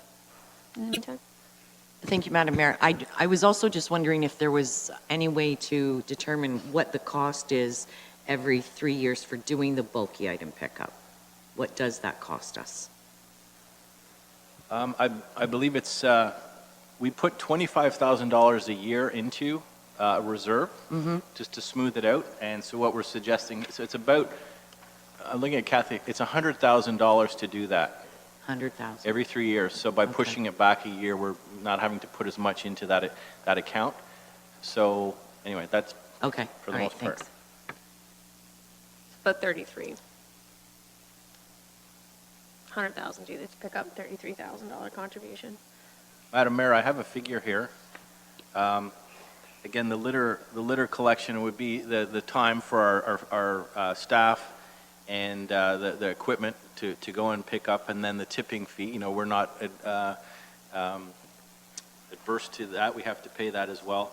It's probably in the order of about, I would say, $50,000 a year to do pickup. 50,000 a year to do Approximately. garbage pickup? Yeah. So, and is there an idea, is that generally large items? Is that, like, that's pretty substantial when we look at what this contribution is in terms of that's almost potentially adding another, you know, collection in of You sorts. can, you can push it so far one way that it becomes more costly. Right. Can I just ask one question of finance? I'm just a little bit confused on that number then. So if it's a $25,000 a year, if it's 100,000 every 3 years? Through the mayor, it's actually 100,000 annually that we put, fund from the contingency reserve for the bulky item pickup. So we're proposing instead of 100,000, it would be 75,000 annually if we spread it over 4 years. Okay, thanks. Councilor Van Passen? I don't want to lose sight of Councillor Michelle's comment about every 2 years, because again, the contract that we give out, when they look at that contract, a lot of that is based on what they're going to pick up and the tonnage that they're going to pick up. And if you're picking it up every second year, you're not picking up as much. So over the course of time, it doesn't really change the price of what it really costs. If you did it every second year, it does add tremendously to the convenience for our citizens. And, yeah, I think Councillor Michelle is right. Like, my wife and mother-in-law used to love it when the garbage pickup was out there because they went shopping. So, Mr. Baird, would a great deal of that litter pickup from that 50,000 have been for large items, I suspect? It may include some large items. Councillor Rabbits and Councillor Taylor probably have received some calls as well from absentee landlords where tenants dump things in the rear alleyways that just have to get picked up. We have I wouldn't call it a program, but we do try to target and keep the downtowns safe and clean. But it does deal with, as was suggested by Mr. Van Passen, down a country road, you'll see a whole pile of drywall and building construction material or garbage bags. We root through those garbage bags because sometimes we find an address and we can reunite that waste with its former owner. But many times we're not. We just have to clean it up and dispose of it properly. So is this something you guys would like to change today, or maybe look at moving forward, investigating the whole system and how we might be able to maybe improve efficiencies across the system? Councilor Michelle. Thank you, Madam Mayor. I would have to say yes to both of your points there. Look at this today and also review this entire process. Okay. So what part did you want to look at right now? I would like I would like to actually discuss, the possibilities of doing this every other year. Okay. So what kind of cost would we be looking at adding in then? I got to look to our finance friends. So Kathy has confirmed, and my apologies if I incorrectly stated, the program is $300,000 every 3 years. So to go to every 2 years, I would think that your tonnages would reduce because you're not, you're doing it over a shorter time frame. Whether that, I don't know if it would end up being the same price. It would just more frequent with less tonnage, because the cost to do that program is just purely calculated on tonnage, to collect it and to dispose of it. I think it should have a bit more thought put behind it. I hate to just sort of do it on the fly right now, because I think we want to make sure our residents are given a good service. But I really like Councillor Michelle's suggestion that we can look at that program and see how we could make it better. There's maybe ways to do this that improves the service without a cost impact. The other option, do we have somewhere where people are able to, I know there's Cookson and I take stuff there and pay to dump it, but is there somewhere where people are able to just go and take their materials to dump it free of charge? Not free of charge, Madam Mayor, but we do have 2 transfer stations, Simcoe and South Walsingham, that have regular convenient hours where people can bring any waste to be dumped off. It would be interesting to see what the cost is, the revenue that we bring in from that. That's always something that I believed in as well, like coming back to it with Councillor Van Passen, where people, even with their household garbage, when the city of Hamilton, for me, started limiting the number of bags that people could put out. Well, what do they do with their extra bags of garbage? They drive to the country and they throw it off the road. And now we're spending $50,000 a year to go and pick it up. So if we're not making $50,000 a year off people dumping it at the transfer station, wouldn't it be better to have a free dump so that people could go and take their large items if they needed and dump it off whenever they wanted? And in that case, they wouldn't have to wait even every couple of years to go. They could just borrow a truck and they could go get rid of it right away, which would help everybody's problem. Sure. Again, there is that flat fee, $16 every September, but the cost to dump, to have a pickup truck size load of material wouldn't be excessively expensive. I mean, unless it's bricks and steel or things like that would. But we don't. It's not. I know it's not expensive, it's not a money but maker. still, when it's cost anything, there are people that will always try to cheat the system, and as opposed to just allowing people to be able to get rid of it and show up and put it at the dump, which is the proper place. I don't necessarily think it's minimizing the garbage that we bring in. Councillor Columbus? Well, it should be noted, too, that in recent years, the fire department, they have places where they have bins set out. I know there's one in Delhi, and there's one by just the other side of the health unit for picking up white goods, metal products, but that doesn't include everything. I think it's metal and electronics. So that's happened recently.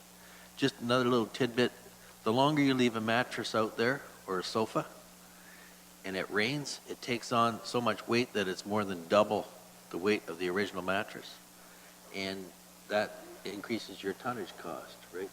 The quicker you can get out there to get this material, the cheaper it is to landfill it. Would you have a number by chance for how much we bring in at those landfills from people bringing in their materials privately? I can find that out for you. Would you guys be okay to come back to this item then? Right.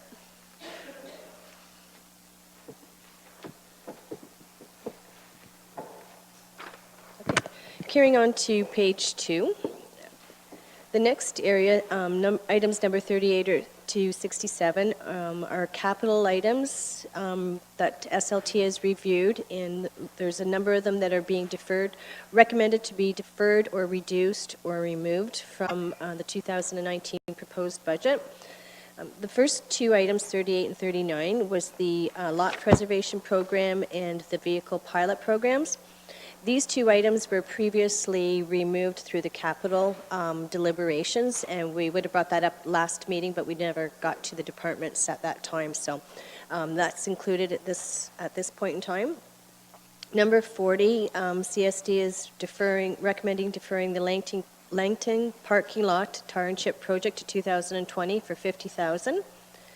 Number 41, we've already discussed, and I apologize for this.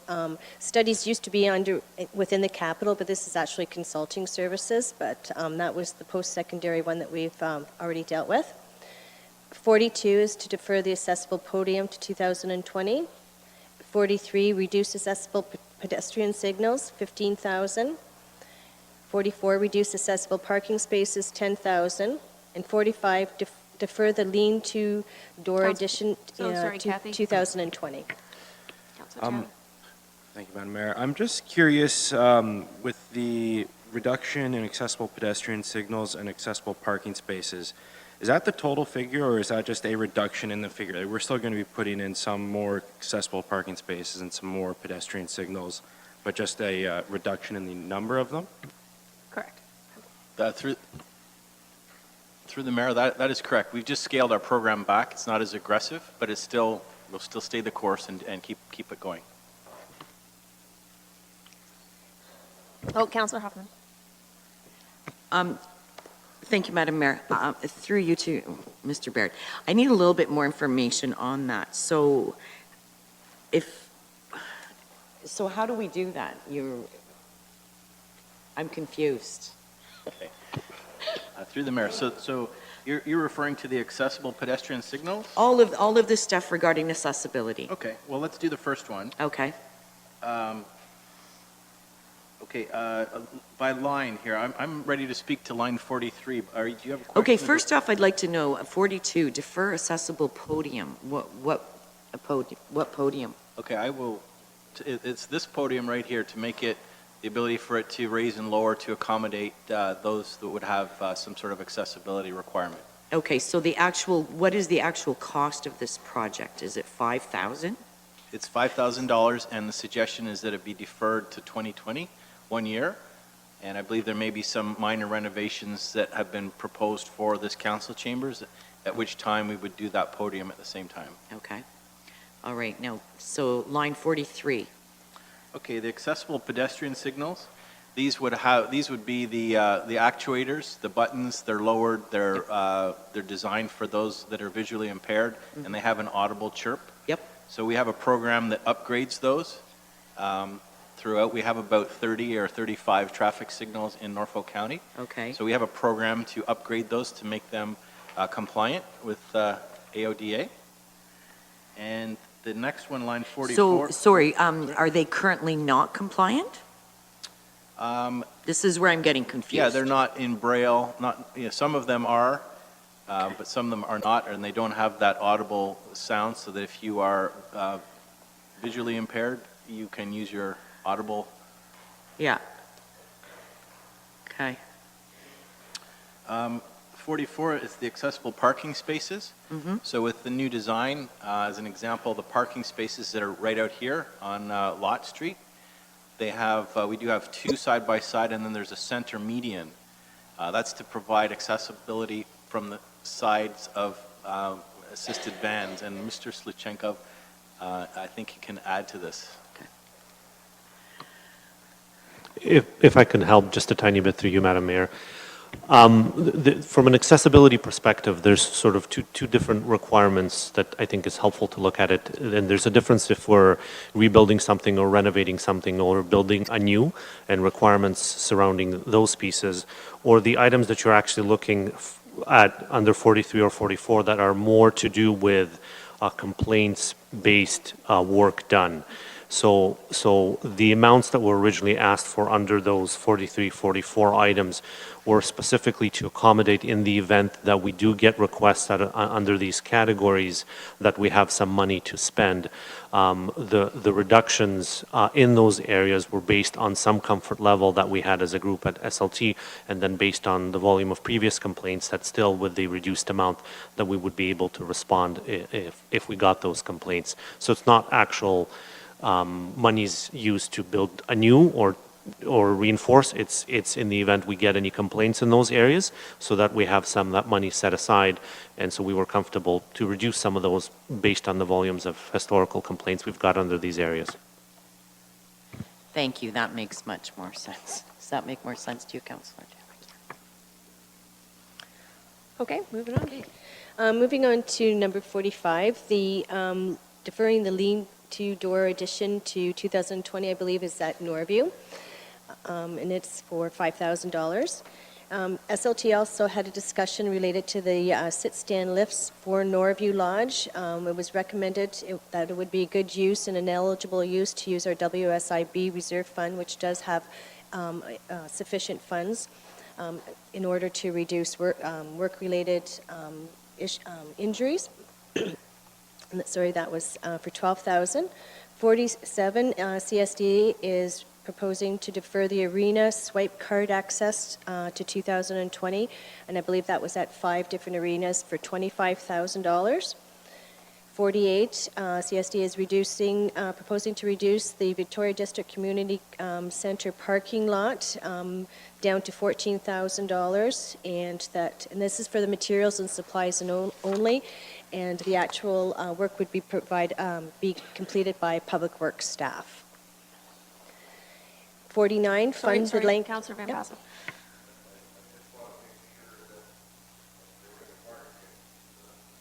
Parking lot in Victoria, and that's still going to happen? It's just going to come out of a different pocket? Is that what I'm getting? Through the mayor to Councillor Van Passen, that's correct. Public Works staff will actually complete the work, so the $14,000 that we're reducing it is just for the actual labor to do the work, the contract part of it. So they're still going to buy the material supplies and perform the work in 2019. Yeah.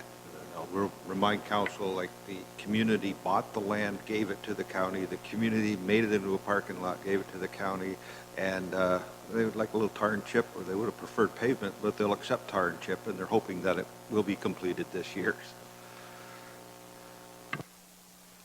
Maybe Mr. Cridland can just confirm that it will be tar and chip. Through the chair of the councillor, yes, it will be done. We're good? Okay. Number 47, the Langton Community Center accessibility review. Staff is proposing to fund it the cost of $7,000 from the general building reserve, which does have sufficient funds, as the work that would be provided would be most likely related to capital needs. Number 50, reduce the air quality improvements at the Simcoe Farmers Market. I believe this is just based on better information that the whole project's just recommended to be reduced. Number 51, defer the Kinsman Park concrete pad to 2020 for $12,000.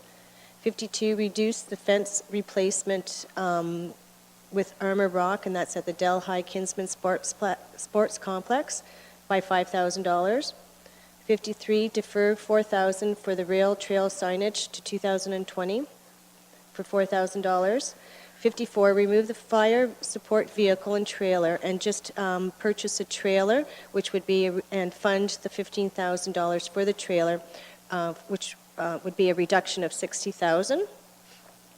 55, remove the mobility charging stations of $10,000. 56, fund the phone replacement from the office automation reserve. Sorry, Kathy, just jump in. Councillor Taylor? Thank you. I'm just wondering if if you could go a little bit deeper into what the mobility charging stations are, or is this another on a complaints basis, so there's still a bit of money kicking around for that? Is that Mr. Cridland? Is that you? No.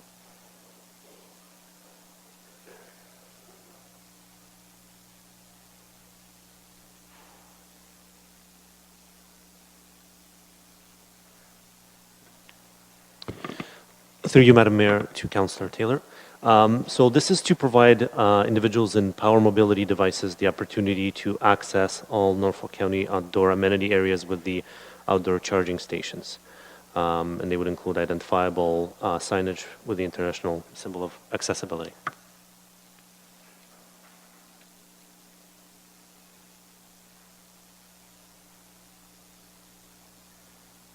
So do we the $10,000 would get all of the outdoor spaces, or is this the start to the project?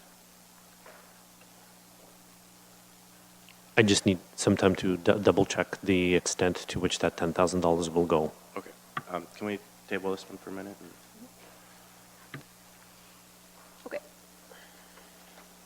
Number 56, fund the phone replacement from the office automation reserve. This is actually an eligible project. When we did our reserve fund policy, we changed the eligibility of that office of the office automation reserve to include phone replacements. Excuse me. Number 57, defer the double oil tank bench to 2020. And 58, reduce the sidewalk allocation to by 25,000. 59, reduce security control panel replacement for various buildings, reduce it by 10,000. We do have an annual replacement for the fire hose program. That's an annual program that's been in place for many, many years, and staff are recommending to reduce that by 12,500. Councillor Martin. Thank you, Mayor Chop. If we could just back up, please, for some additional information on number 58, reduce sidewalk allocation. My concern is coming from hearing from community members that they would like additional sidewalks in the community. Through the chair, or through Madam Chop, the program is about $300,000 in funding, and that should be sufficient, we believe, to deal with some of the additional requests and the work that needs to be done this year. And we're comfortable putting forward $25,000 for your consideration. I would go back to previous levels for 2020 and beyond. So this reduction doesn't equate to reducing requests for sidewalks necessarily? The requests that we have right now through the mayor can be accommodated within the existing budget, including this reduction. But again, it's hard to forecast. We're only in month 2 of 12. But we'll have to, at some point draw the line. And here's our program. Our construction's obviously done in the summertime. So, but we're comfortable putting that figure forward for you now. Okay, thank you. Anything further?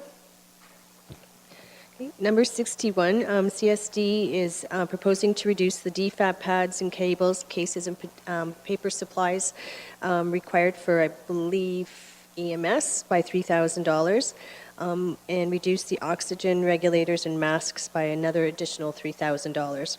And again, this is based on information once they looked at the year-end actuals again. Number 63, staff is proposing to defer Delhi Kinsman Pool AD DFIB to 2020 for $2,000. And 64 is to defer 2 workstations that they're proposing to purchase for the program areas for a total of $5,000. Councillor Columbus. Yes, thank you, Madam Mayor. The Kinsman Pool defibrillator, that pool's open maybe for, 4 months or 5 months. Is there any way that you can move a defibrillator from somewhere else that's required in the wintertime to the pool and move the pool defibrillator back to the arena or something? I think Mr. Cridland's probably got that one more than Kathy. Through the chair to the councillor, this was one item when we went through things in detail. Our pool staff had worked with our EMS staff, and the defibrillator there is in good standing until 2020, so it will be replaced on time, so there's no danger of it not working. So there's one there right now. I wasn't aware of that. Yeah. Thank you. Okay, number 65, CSD is recommending deferring the power rake to 2020 for a total of $9,000. Some miscellaneous office equipment also for $500. And the last item within the capital area is number 67. DCS is proposing to remove the office furniture for development engineering in the amount of $5,000. Sure. My voice is kind of... I just asked Kathy for me to finish up the list because she seems to be losing her voice a little bit. So item number 68 is an increase in recycling revenues. This particular item is based on brand new information, and I'm sure there's questions on that I'm sure Mr. Baird can answer.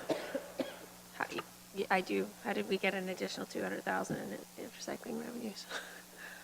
Madam Mayor, so we know we've been following the global markets. Our recycling revenues had really driven down, even as recent as last fall. They're starting to rebound. When staff put together the budget, I think they were overly aggressive and had reduced the revenues, the expected revenues, far too much. So it's a twofold. One, revenues are increasing, which is great. And number two, that we can take maybe more of a liberal approach to that figure that will have a net benefit of $200,000 in the 2019 budget. Are we relatively confident that we're not taking too liberal of an approach with that? As in, I know there, has been perhaps in the past ways of kind of manipulating the numbers through reserve accounts or POA fines. We're comfortable with that 200,000? That's not I perhaps wouldn't put too it generous? before you if I wasn't comfortable Yeah, with that. okay, all right. As an example, you recall early on, we were paying $3 a ton to get rid of newsprint. It's now in the positive. So that's a big thing. And Okay. again, I think it was just maybe a bit more negative outlook to see where recyclables were going, and they were not as bad. So we're comfortable with that figure. Okay. Everybody comfortable? Okay. Thank you. Just that figure, we originally had a larger reduction, so I think it was around 300 or 325,000 in the revenues, so we're just adjusting it. So there's still a small reduction in the revenues for 19. However, we're not making it as much of a conservative reduction. Okay. The next item, again, new information, MPAC sent us our bill for 2019, and it was $10,600 less than what we budgeted for. We typically budget a 3% increase, and it came back at slightly less than 3%. The next item is rather interesting. This is our Ontario Municipal Partnership Fund, and up until last week, we have been told by the representatives from the province that we will be getting a reduction in this funding. We typically get between $5.8 and $6 million a year in this grant, and this is an operating grant, and it's solely to offset our operating costs. And so we anticipated a reduction of $200,000 in 2019. That is an educated guess at best, based on previous reductions that we've had. And we got notice last week that the province is confirming that we will be receiving funding at 2018 levels. So we put that $200,000 back in, and that is a last-minute adjustment. Our original change for the median household was 2.3%. What this $200,000 does is it brings it down to the 2.1% that you see on your screen. The next item, number 71, that is an amount of $30,000 because we froze the water and wastewater rates for 2019. So we took a look at our accounts where we purchase water with our various facilities, and that is the dollar amount that we came up with. Again, that's based on new information. We had a few reports over the last few weeks, one related to the ultraviolet report, and then the leaf and yard waste report just last night. So we added those items in there. Now the 4,200, I believe we can probably take out because that was based on the FCM grant, and Mr. Baird assured us last night that we would try to remain within the grant amount, so we can take that $4,200 off. Or no, we added that in to be taken off, sorry. So that concludes. I see Mr. Slichankov has his hand up. Yes, sir. Through you, Madam Chair, to Councillor Taylor. The proposed locations in the justification for the, as far as the mobility charging stations are concerned. So 5 at the administrative buildings. So this building, Langton, Delhi, Culver Street, and the Gilbertson Administration Building. 5 library branches, 1 at the beach mats in Port Dover, 9 at trailheads, so approximately 20, if not more, depending on the cost estimates.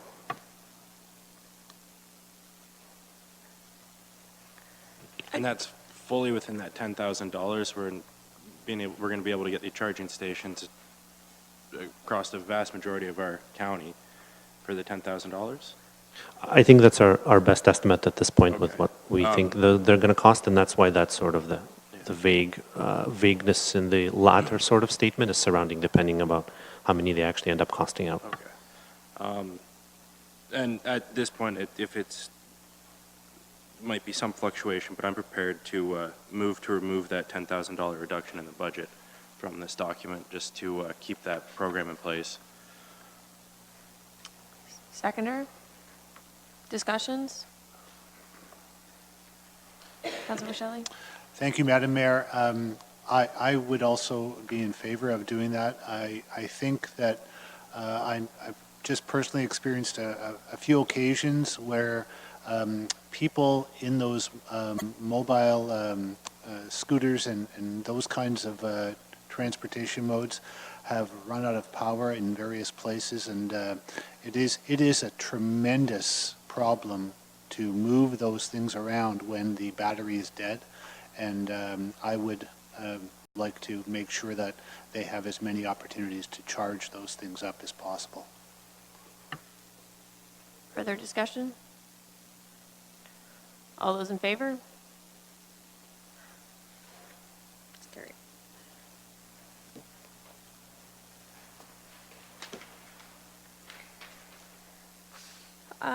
Okay, so I guess we're back to the garbage item then? Madam Mayor, I have a couple of figures to share with you. If we could do the bulky pickup item first. So Marissa has provided this information. So the program started in 2003 and has run every 3 years since. 2018, last year, was the most recent. The average amount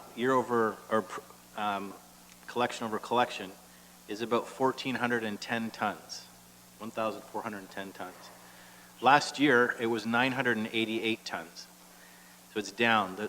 We are very similar. There was a peak in 2006 at just over 2,000 ton. So we were down well below half at this point of that. So it's gone up and back down. We're quite similar to the very first year that it was offered. So you could read a few trends into that. That a lot of people have cleaned out stuff. They're obviously subscribing to the program. They know it's coming every 3 years, whether it's increased every 2 years or extended to 4. I think that's all in the education piece. But our numbers have certainly, are going down year over year. That was the trend that we were thinking when we put forward the suggestion of moving to every 4 years. But again, it's all based on tonnage. So if you are of the opinion that people are aware it's every 3 years and the numbers have started to stabilize, it still represents a good service for our constituents. The program costs, again, is based on tonnage for 2018 last year, was about $229,000. And so finance has taken that figure, adjusted it somewhat, divided by 3, and we put that money away each budget year, so we have a nice, smooth plan to fund it. So again, I would, my opinion is that whether we went from 3 to 4 years, I think we can provide a little bit of savings, but if it's desirable to make that more aggressive every 2 years, that may be swinging the pendulum too far one way. The other option is maybe look at having not just 1 week a year where we have the flat fee where people can dump things off. Maybe we look at if we keep it at 3, maybe we could offer a spring flat rate tipping fee at our transfer stations. So there's some ways that we could tweak or optimize that program to make sure that we have good uptake and incentivize those that would maybe look at dumping in the countryside by making it convenient that way. The $16 fee per ton is somewhat subsidized, and it gives people the opportunity to take advantage of that time frame.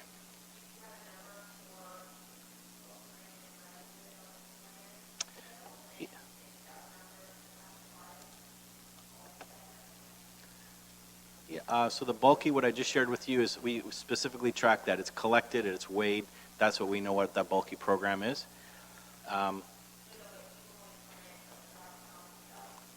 Okay, so we don't have a landfill. We have transfer stations. We have two. Yeah, so one in Simcoe, one in South Walsingham.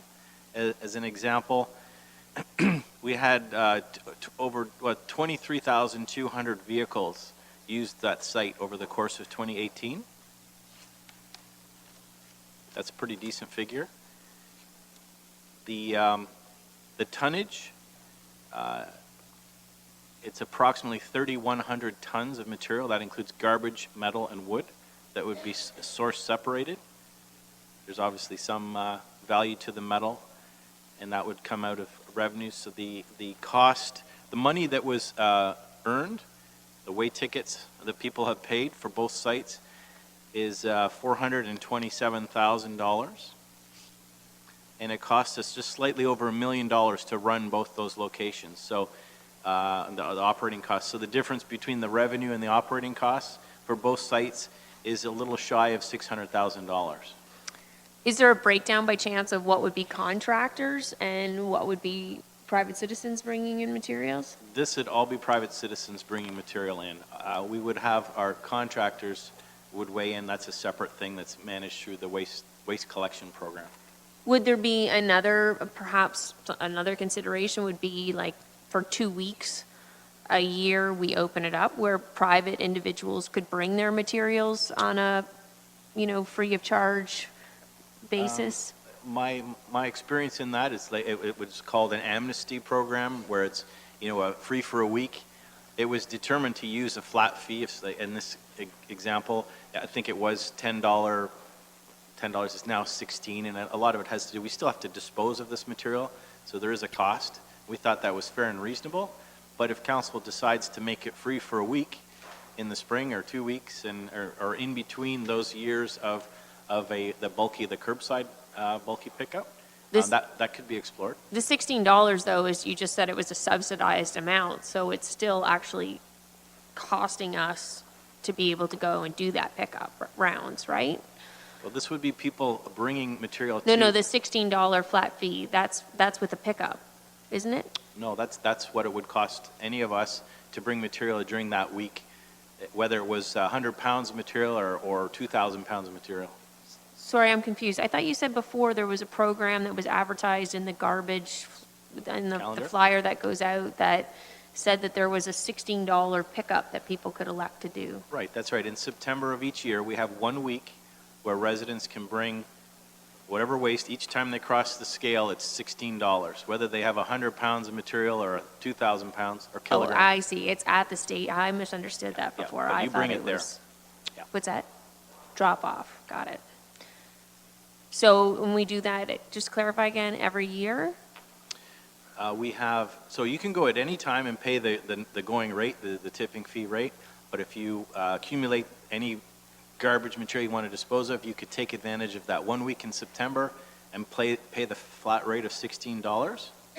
Okay? Other than that, if you choose currently to wait for the third year to drag your stuff out to the curbside, it would be collected in that program.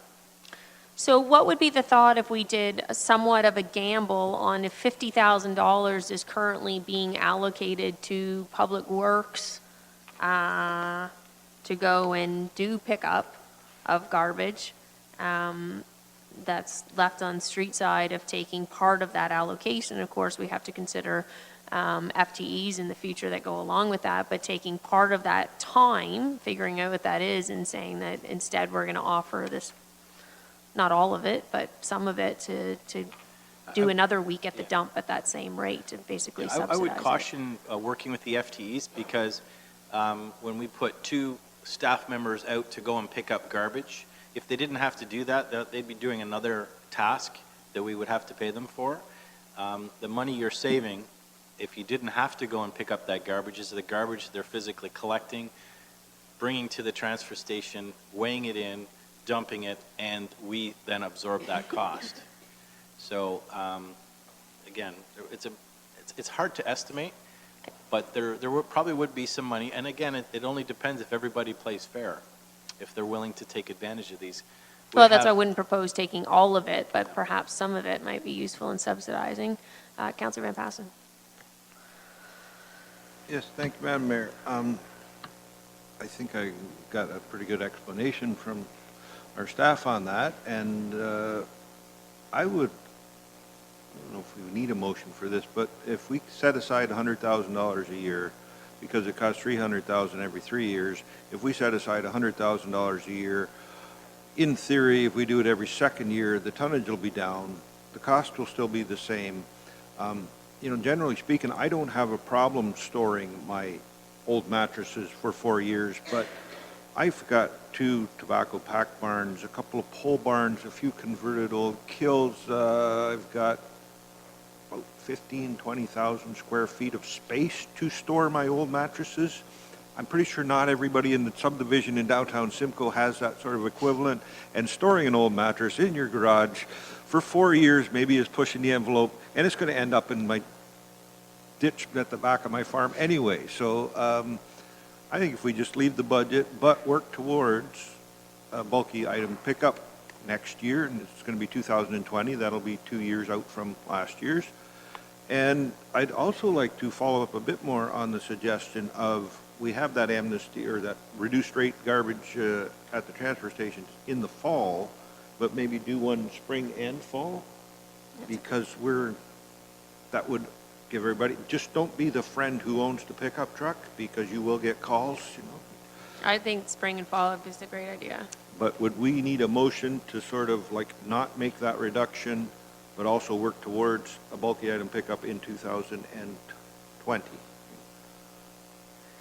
I think we would need a motion to do the subsidizing it for the additional week. And theoretically, that amount to subsidize that could be balanced by hopefully less garbage picking up in the rural areas. So the number, in theory, could stay the same there. As far as working towards doing a pickup next year, would it be prudent to make a motion, or would it be better to kind of, Councillor Taylor sits on the committee, and when they, we're all going to be sitting back here again next year, and we deal with it at that time? What would you prefer? Well, I'd much prefer doing a motion, because it is the kind of thing that takes a lot more lead time, because you're going to want the word out very early that it's coming in 2020 rather than 2021. And I know they do publish the little calendar booklets that have all those dates on them that go ahead of time. So I would make a motion that we. Okay, so do you want the motion for that, and to include the a week in the spring? Yeah. Also at the rate. That's great.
Okay, how about this, Councillor Van Passen? That the bulky item pickup program remain in the 2019 levy-supported operating budget, and that staff work towards establishing a 2021 bulky item pickup and every 2 years thereafter, and an additional bulky item drop-off week in the spring be offered at a discounted rate of $16. Councillor Huffman? I think the date was for 2020 for the next Didn't pickup. 20, oh, sorry, I was thinking this year, but. Perfect, thank you. Madam Mayor, can I just look to Councillor Michelli if he is in agreement, because I think I'm stealing his idea. Thank you, Madam Mayor. And to Councillor Van Passen, you know, you're never stealing my idea if you agree with it. And I'm just also thinking what I like about this motion today, while we're on that topic, is it just gives, again, for people watching and for people reading about our discussions in the media, just a little bit more immediate confirmation of the fact that we're thinking about them. Thank you. Okay, so I'm going to guess that's moved by Councillor Van Passen and seconded by Councillor Michelli. Any further discussion? All those in favor? Carried.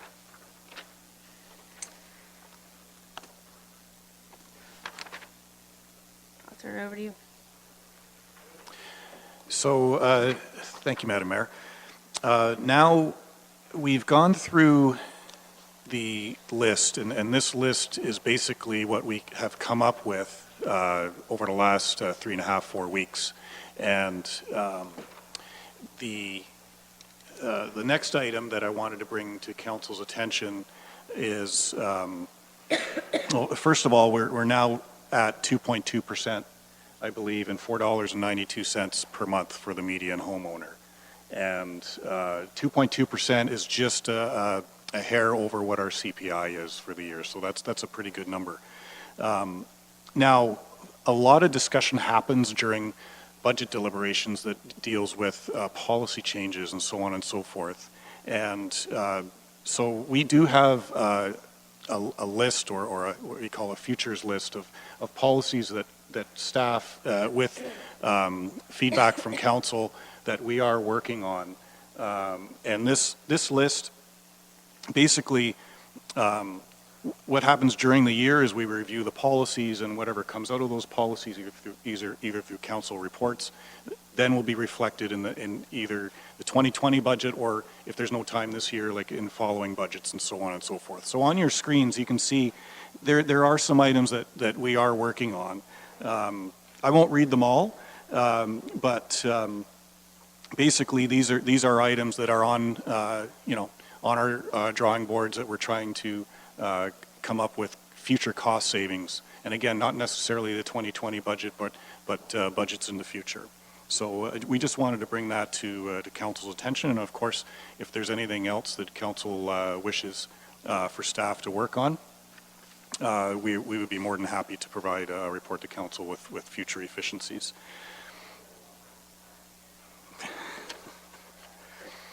Thank you, Mayor Chop. And we did have one more item with Public Works. It was actually the leaf pickup. We had asked for 2 weeks or 3 weeks and some numbers, and I was hoping to afford Chris Baird an opportunity to respond with his research. Thank you, Madam Mayor. Councillor, thanks for bringing that back up. So currently, the way Mr. Johnson's report reads, it's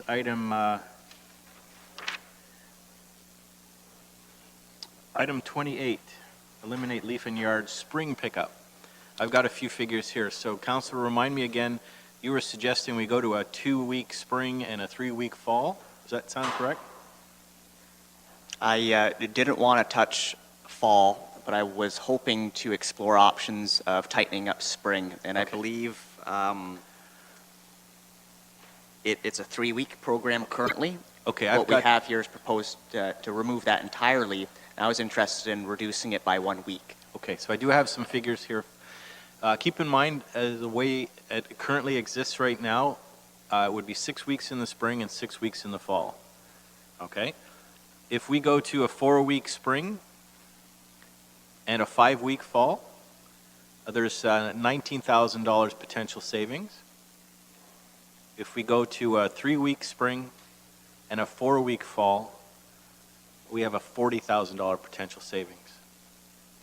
To go any further, we have calculated a 2-week spring and a 3-week fall, which would essentially cut everything in half. It's about a $60,000 savings. I can repeat those again. Sorry. Please, just one more time, please, Okay. those three options. Well, I'll wait for Mayor Chop to return. Okay, so Mayor Chop, we currently have a 6-week spring and a 6-week fall leaf and yard waste collection. If we reduce to a 4-week spring and a 5-week fall, it's approximately $19,000 savings. And if we further reduce to a 3-week spring and a 4-week fall, we have approximately $40,000 savings.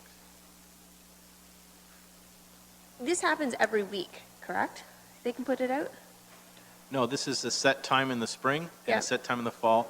That's right, it's collected Every week for those 3 weeks? once a week, yeah. So back to Councillor Van Passen's point, would it not be that, you could have your bags for, could we not do it every 2 weeks, but extend it over a longer period of time?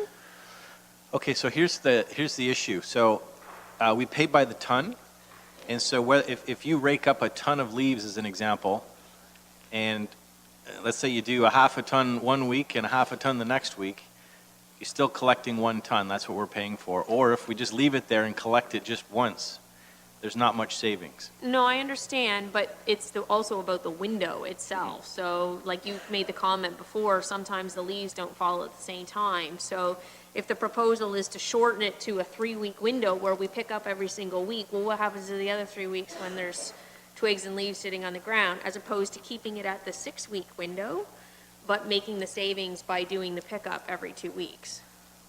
Councillor Van Passen? Well, I will, disagree with the concept that it's not going to save any money because we pay by the ton. Because when we go to renew that contract, if I'm the contractor and I'm going to go to downtown Dover and pick up 20 tons of leaves over the course of 6 weeks, or I can pick up that same 20 tons with only making 3 trips and do it in 3 weeks, I'm going to bid a lower price because it's more efficient for me to only go there once to pick up the same amount of volume. So you look, if I'm got to drive my truck down for your half a ton of leaves and then next week go back for another half a ton of leaves, that's 2 trips I have to make to your place to collect the same amount for my 1 ton of leaves. If I can collect that in 1 trip, I'm going to charge you less. Oh, it's with doing it every 2 weeks, as an example. So I guess, I like would your agree with that. concept, the 6-week window, but every second week that we pick them up. I think that when we go to renew the contract, we will get a cheaper or less of an increase next time around when the bid is come up for that contract. Yeah, this is the reason I only wanted to do the composting for a year. I think that there's other things that we can look at. It's just we can't solve all the problems. So on that basis, then, would you see more keeping the window wide open for people so that there's more weeks for them to be eligible to put this stuff out, but doing it on a bi-weekly basis? Well, personally, I think that would be the better, and I think we heard it from some of the other councillors. Again, this is not a service I've ever used, but there are certain years all the leaves drop early. This year they hung on to the bitter end. So if we tighten the window too narrow, maybe the leaves haven't fallen, or maybe they got to sit there too long before they do get picked up. So by leaving that 6-week window with only 3 pickups, I assume would be the best for the urban areas, and I defer to my fellow councillors who have expertise in that area. Councillor Rabbits? Thank you, Mayor Chop. I'd like to move that the spring leaf and yard pickup be reduced from 6 weeks to 3. So we're going to be cutting it in half.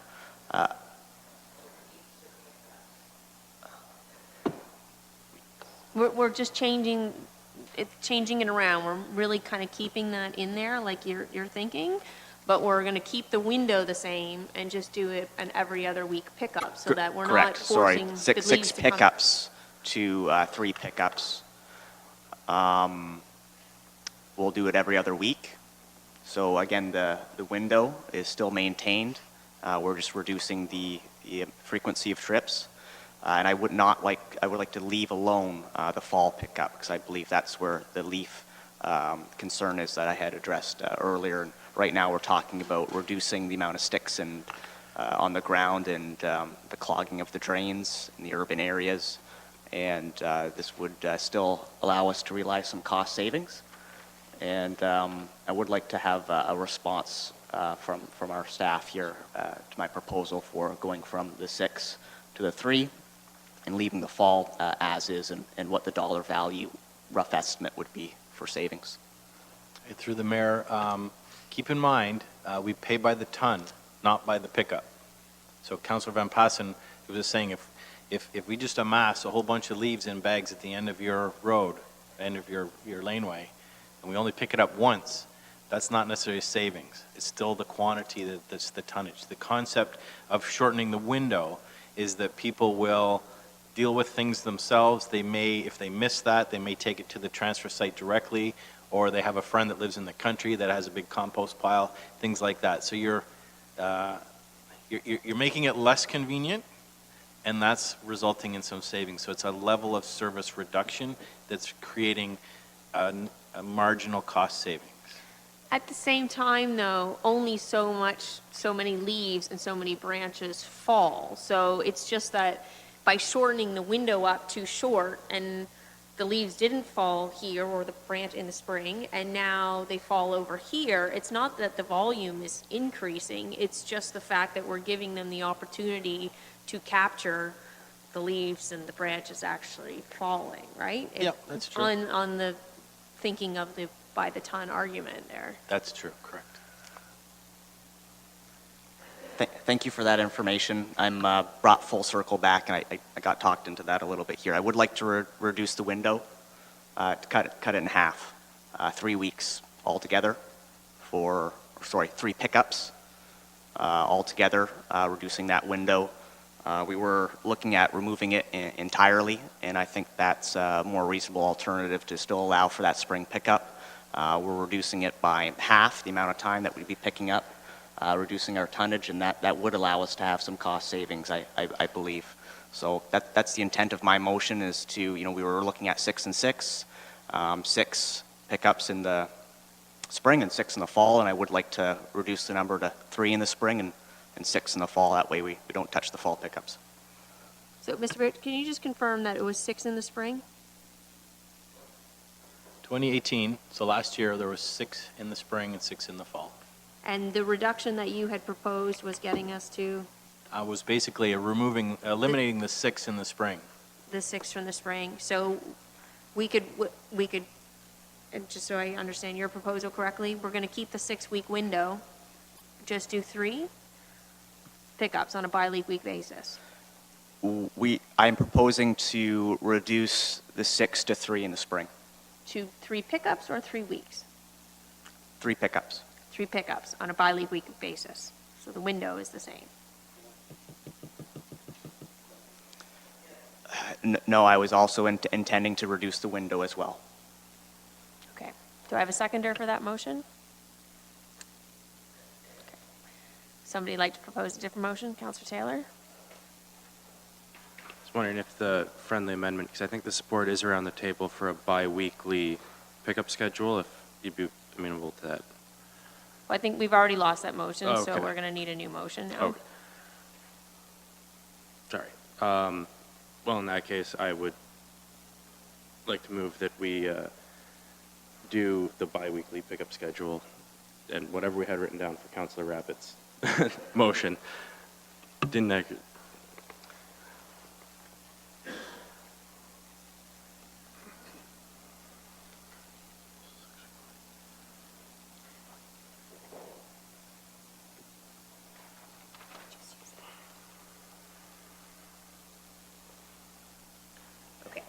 So the only other challenge with this, just so that we're clear, is that we are then proposing putting that 25,000 back into the budget. Correct? Okay, so I just need that. And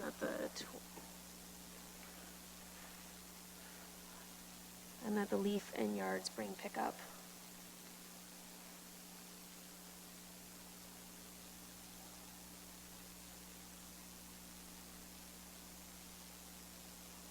Or the other option is that if the 25,000 you said was based on 3 pickups, so we're around 8,000 a pickup, right? Just over eight grand each time? Yeah, it's some creative math, for sure. There's no exact science, right? But I know what you're trying to do. You're breaking it into weeks and weeks of pickup. Well, right now you're saying that historically in the spring we did, just confirm again, 6 pickups? Yeah, 6 pickups in the spring. So that's even less than 6 pickups in the spring. And 6 So in we're the a fall. little over 4,000 a pickup then. Yeah, they're each week is different. The tail end of the fall versus the front end is different, but So let's say 4,200 a week to be, okay. So 4,200 a week is what's happening in the springtime. We are going to, we're proposing reducing, keeping the 6-week window, and we're proposing reducing it to 3 weeks. So that's 12,600. So 12,600 from the 25, or approximately, we could do it 50% of that. if I could maybe offer up a suggestion here, I think the intent, I'm following what you're saying. If we reduce the 6 in the spring and the 6 in the fall to 3 and 3, right? The quantity still may be there, but I'm thinking we're going to have a savings probably in about the $30,000 range. We've talked about 50 in this table, and that was to eliminate the spring altogether. That was easier to calculate. But I think if we tighten the window, we're going to collect less waste, and we're forcing those that participate in the program to either tighten up the window when their leaf and yard waste gets collected, or many will look at disposal through other methods. I think that we don't want to do that though, right? We don't want to risk them disposing it through other methods. Councillor Abbott, sorry, and then Councillor. I believe I've lost my seconder here if I ever had one. And I'm thinking at this juncture in time that, I just don't support eliminating the leaf and yard spring pickup entirely. And if that's really the intent of my motion, I'd like to rescind my original one, and I'd like to put it back into the budget at this point in time. And if we could deal with that, or if someone has an amendment to change the number, I'd like to get it back into this budget at this point in time, because it sounds like, we're debating whether it's going to be fully removed or partially removed at this point in time. I think Councillor it's prudent Roberts, if to I make may, sure so it's funded. Your motion did not have a seconder. We do have another motion on the table. We're just clarifying right now the amount of money that would be either removed or have to be put back into the budget. I don't think that anybody from the conversation I'm hearing wants to eliminate the spring pickup. The idea is that we want to keep the spring pickup. We're just changing the frequency. But by changing the frequency, we're just altering the number that's in here. So I just want to make sure for budgeting purposes that we're getting the right number that's being reported in the motion. And we'll see if Councillor Taylor has a seconder. Councillor Taylor. Would another option at this point be to, for this year going forward, leave things as they are, and as we extended that leaf contract for 1 year, next year when we're doing leaf discussions again, we have Public Works deal with the options, so. We have our Director of Public Works that's saying he feels that there's about a $50,000 savings that's in here. So even if we cut that to half the amount, isn't hearing a $25,000 savings worthwhile? It just means giving 2 minutes to actually be able to run the numbers and report the correct number here. Just another option. It should be not too bad a math, okay. So it was 50 then. sorry, it was 50,000 over the 6 weeks, right, Chris? I was looking at the 25,000 number before. Yes, again, it was just eliminating the spring altogether because it was easy to look at that tonnage. People they wouldn't be able to dispose of it. We wouldn't incur the costs. It would be handled. So it was easy to come up with that dollar value. But if you want to continue to operate the spring and the fall, the only way you're going to come up with savings is to tighten up the time frame so that we collect less tonnage. That will result in savings. But then there's the argument, like we talked about, is the fact that there's only so much that falls from the trees. And by keeping the window the same, it's just the idea that maybe the leaves fall early that year, maybe they fall late. It's not that they're falling for the full 6 weeks. No. So by doing it on an every week basis, we're not actually reducing the service to anybody. And theoretically, we're not making more leaves fall from the trees. But you're not reducing the tonnage. That's how we We're not changing the tonnage because the leaves falling from the trees. So otherwise, all we're doing is gambling on the fact that we're saying we're going to reduce the budget and we're going to gamble on the fact that the leaves fall outside of the window that we've agreed to service. That's kind of crazy. That's like the snow removal budget. So what about if we reduced it by half and did the bi-weekly pickup as opposed to, and we see how that works out? Yeah, again, I wouldn't focus on the number of times it's picked up, but the number of weeks in the program, because it's, depending, some areas are a little heavier than others, but if you go from a 6 and a 6 to a 5 and a 5, and we show a $25,000 reduction, I think we can make that work. It's simple. It's been, we've had to tighten our belt just slightly. Okay. Councillor Taylor, would you be amenable to Mr. Baird's suggestion of 2 5-week windows with a reduction of 25,000? I'm not comfortable touching the fall pickup windows, as we heard that's where, especially with gambling, whether or not the leaves have fallen, if you shorten a week on either end of that, you could very much so wind up with a lot of bags of leaves out in Chris's farm. So I'm not comfortable touching that. How about a 4-week window in the spring and leaving the fall at 6 weeks, and the 4-week window in the spring being the later of the windows so that it gives stuff a chance? I would be incredibly happy with that. Perfect. So, just give me 1 second and we'll...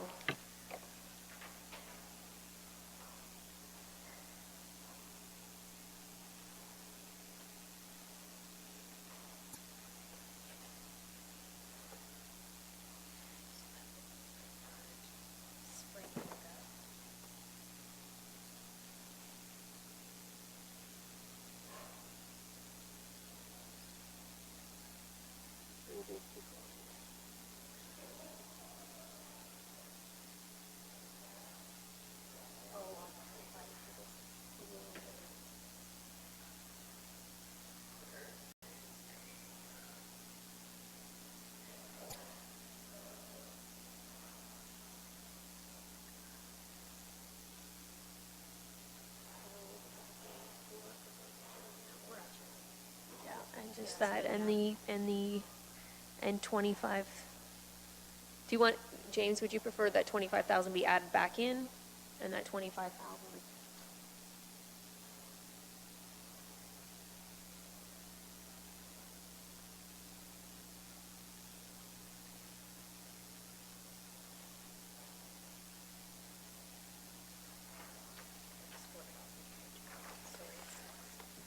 Just gonna make a little change.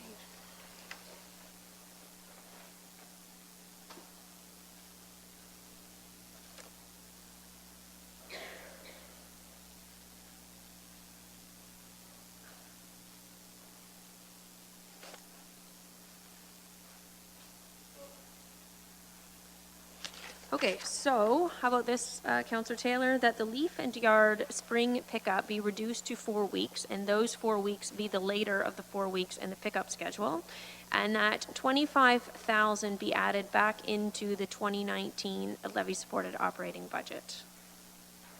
Everybody good? You're thinking hard. You're good? Okay. All right, seconder? Councillor Rabbits? All those in favor? Carried. All right, I have received word that lunch is ready, unless you've got a couple more minutes you want to do before we break.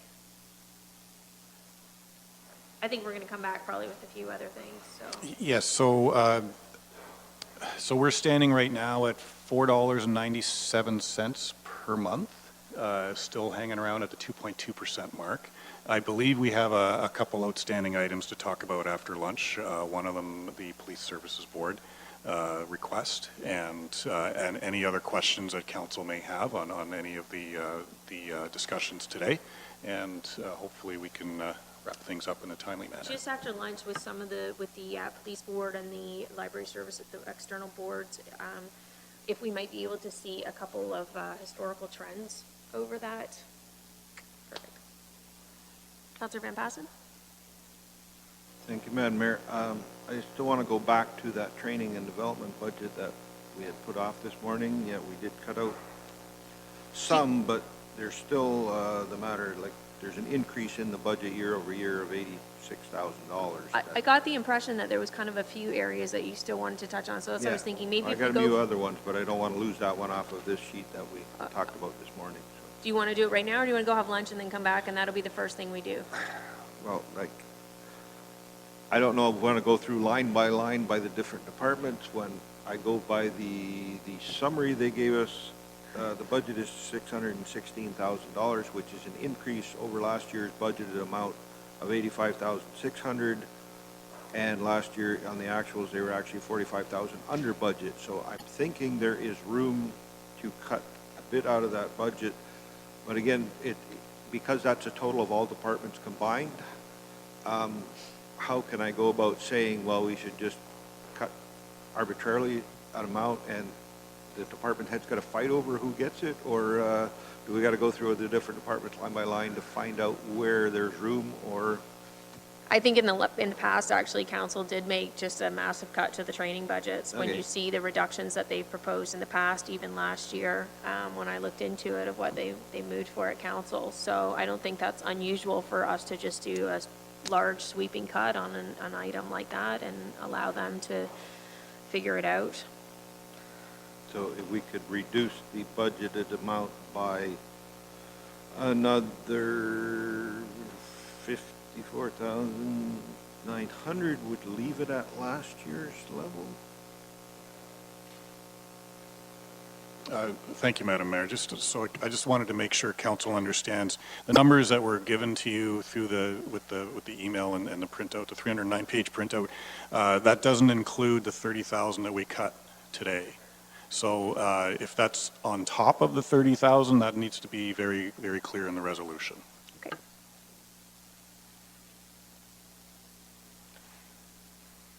So, sorry, I just don't have it in front of me, Councillor Van Passen. It was 85,000 was the increase, correct? If I'm...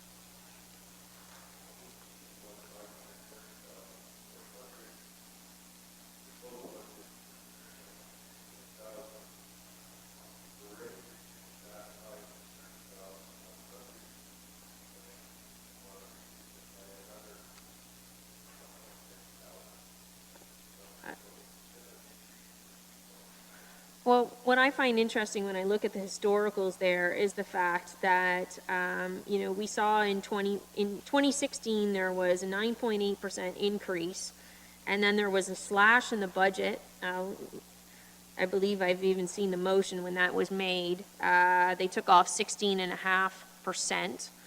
And the next year, they managed to come in and keep it at the same level, basically, with a 0.6% increase.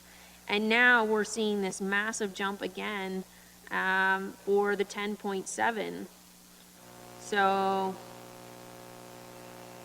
And I do understand with staff turnover and different needs and different priorities that training budget is one that is likely to bounce up and down. But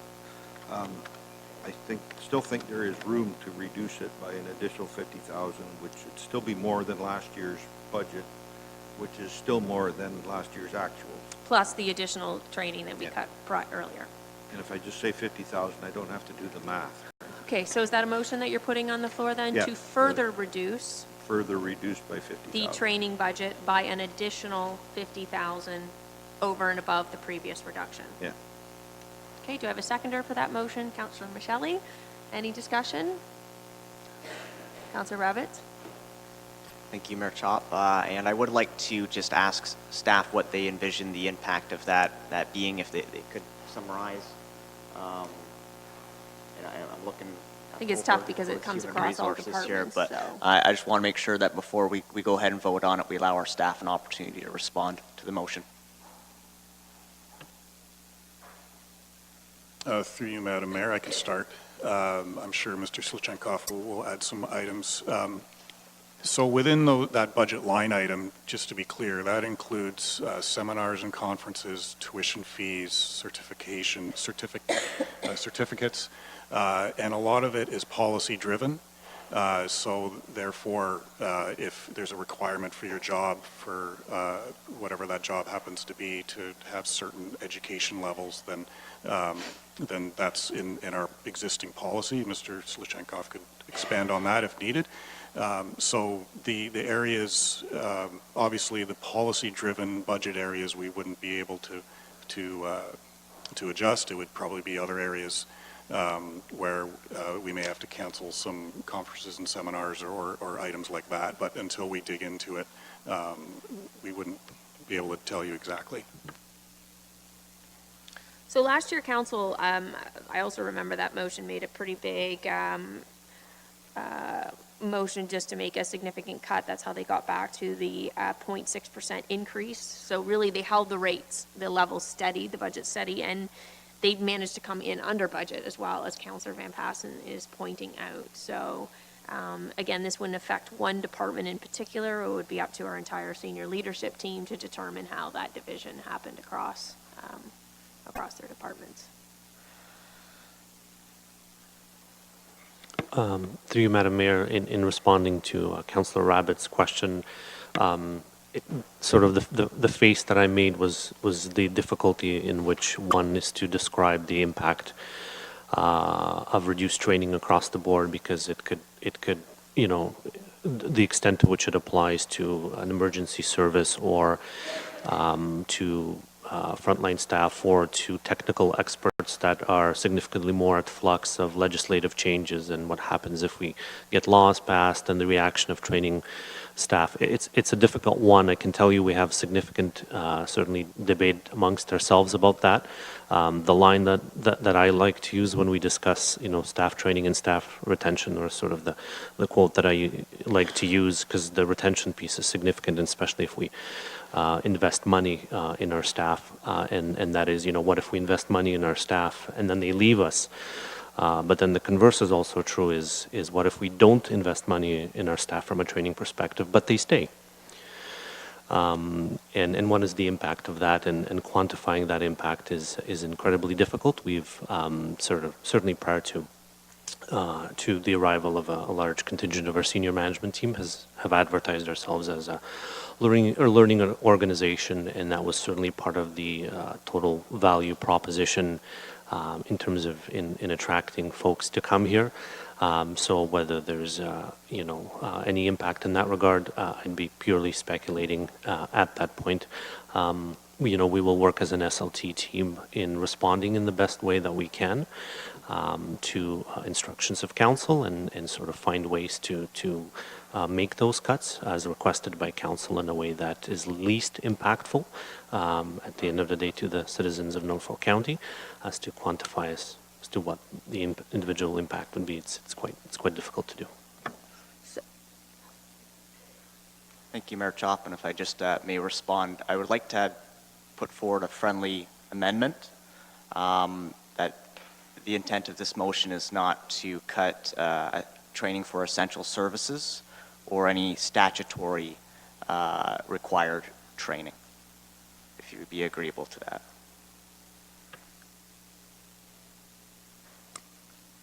Was that your motion, I think? Yeah, I would have no problem with that, but, again, my intent was to sort of leave it at the overall staff level. They know which ones are essential, which ones are required, which ones are parts of employment, or requirements of employment and all of that. And, but if that helps staff in some direction, I'm more than happy to add that to it. Thank you. It'll help me to support the motion just because I didn't hear that language in my question. And I was hoping to hear that back from staff as a concern. And I'll be able to support the motion then if that wording is included. Thank you.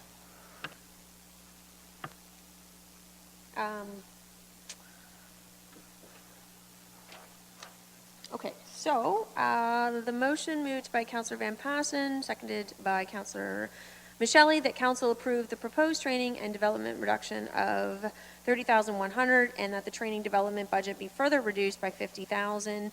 The intent of the motion is not to cut training for essential services and or required training by statutory law. Councillor Michele? Councillor Columbus? Saw that Mr. Sashinkoff looked like he was anxious to comment again, so I'd like to hear from him again. Through Madam Mayor, I just wanted to clarify the full extent of what I mean by the legislative requirements piece. A lot of it is in response to changes in legislation. As an example, we went through an 18-month period where the Liberal government passed a lot of employment law-related stuff, and then the Conservative government moved a lot of those things back, made different modifications. So to some extent, part of the point that I just wanted to be clear about my comments were surrounding the unpredictable nature in responding to those. Just wanted to clarify, no intention to sort of get in the way of council. Okay. Any further discussion? All those in favor? That's carried. I think these are one of the things of kind of this idea of municipal creep and budgets changing. I mean, at the end of the day, when we look back and we see that in 2017, they imposed a 16.5% reduction, and they held that at the following year. So they were able to still provide the necessary training. And then this year, they in fact came in under budget, under when they held it constant. And then to see a 16.1% increase thrown in there, those are the types of kind of difficult decisions that I think that we have to make as we look to get our expenses in line in a corporation that isn't doing so well financially. It's easy, it's areas like this that are an easy target to say, how is it that every year we manage to do this? And it would be nice to do these things, but again, it comes back to, the needs versus the wants. So I believe that lunch is here, and I'm pretty famished myself, so maybe we'll take a break for lunch. Sorry, Monty, I see you just got here. All right, we'll be back after lunch to reconvene.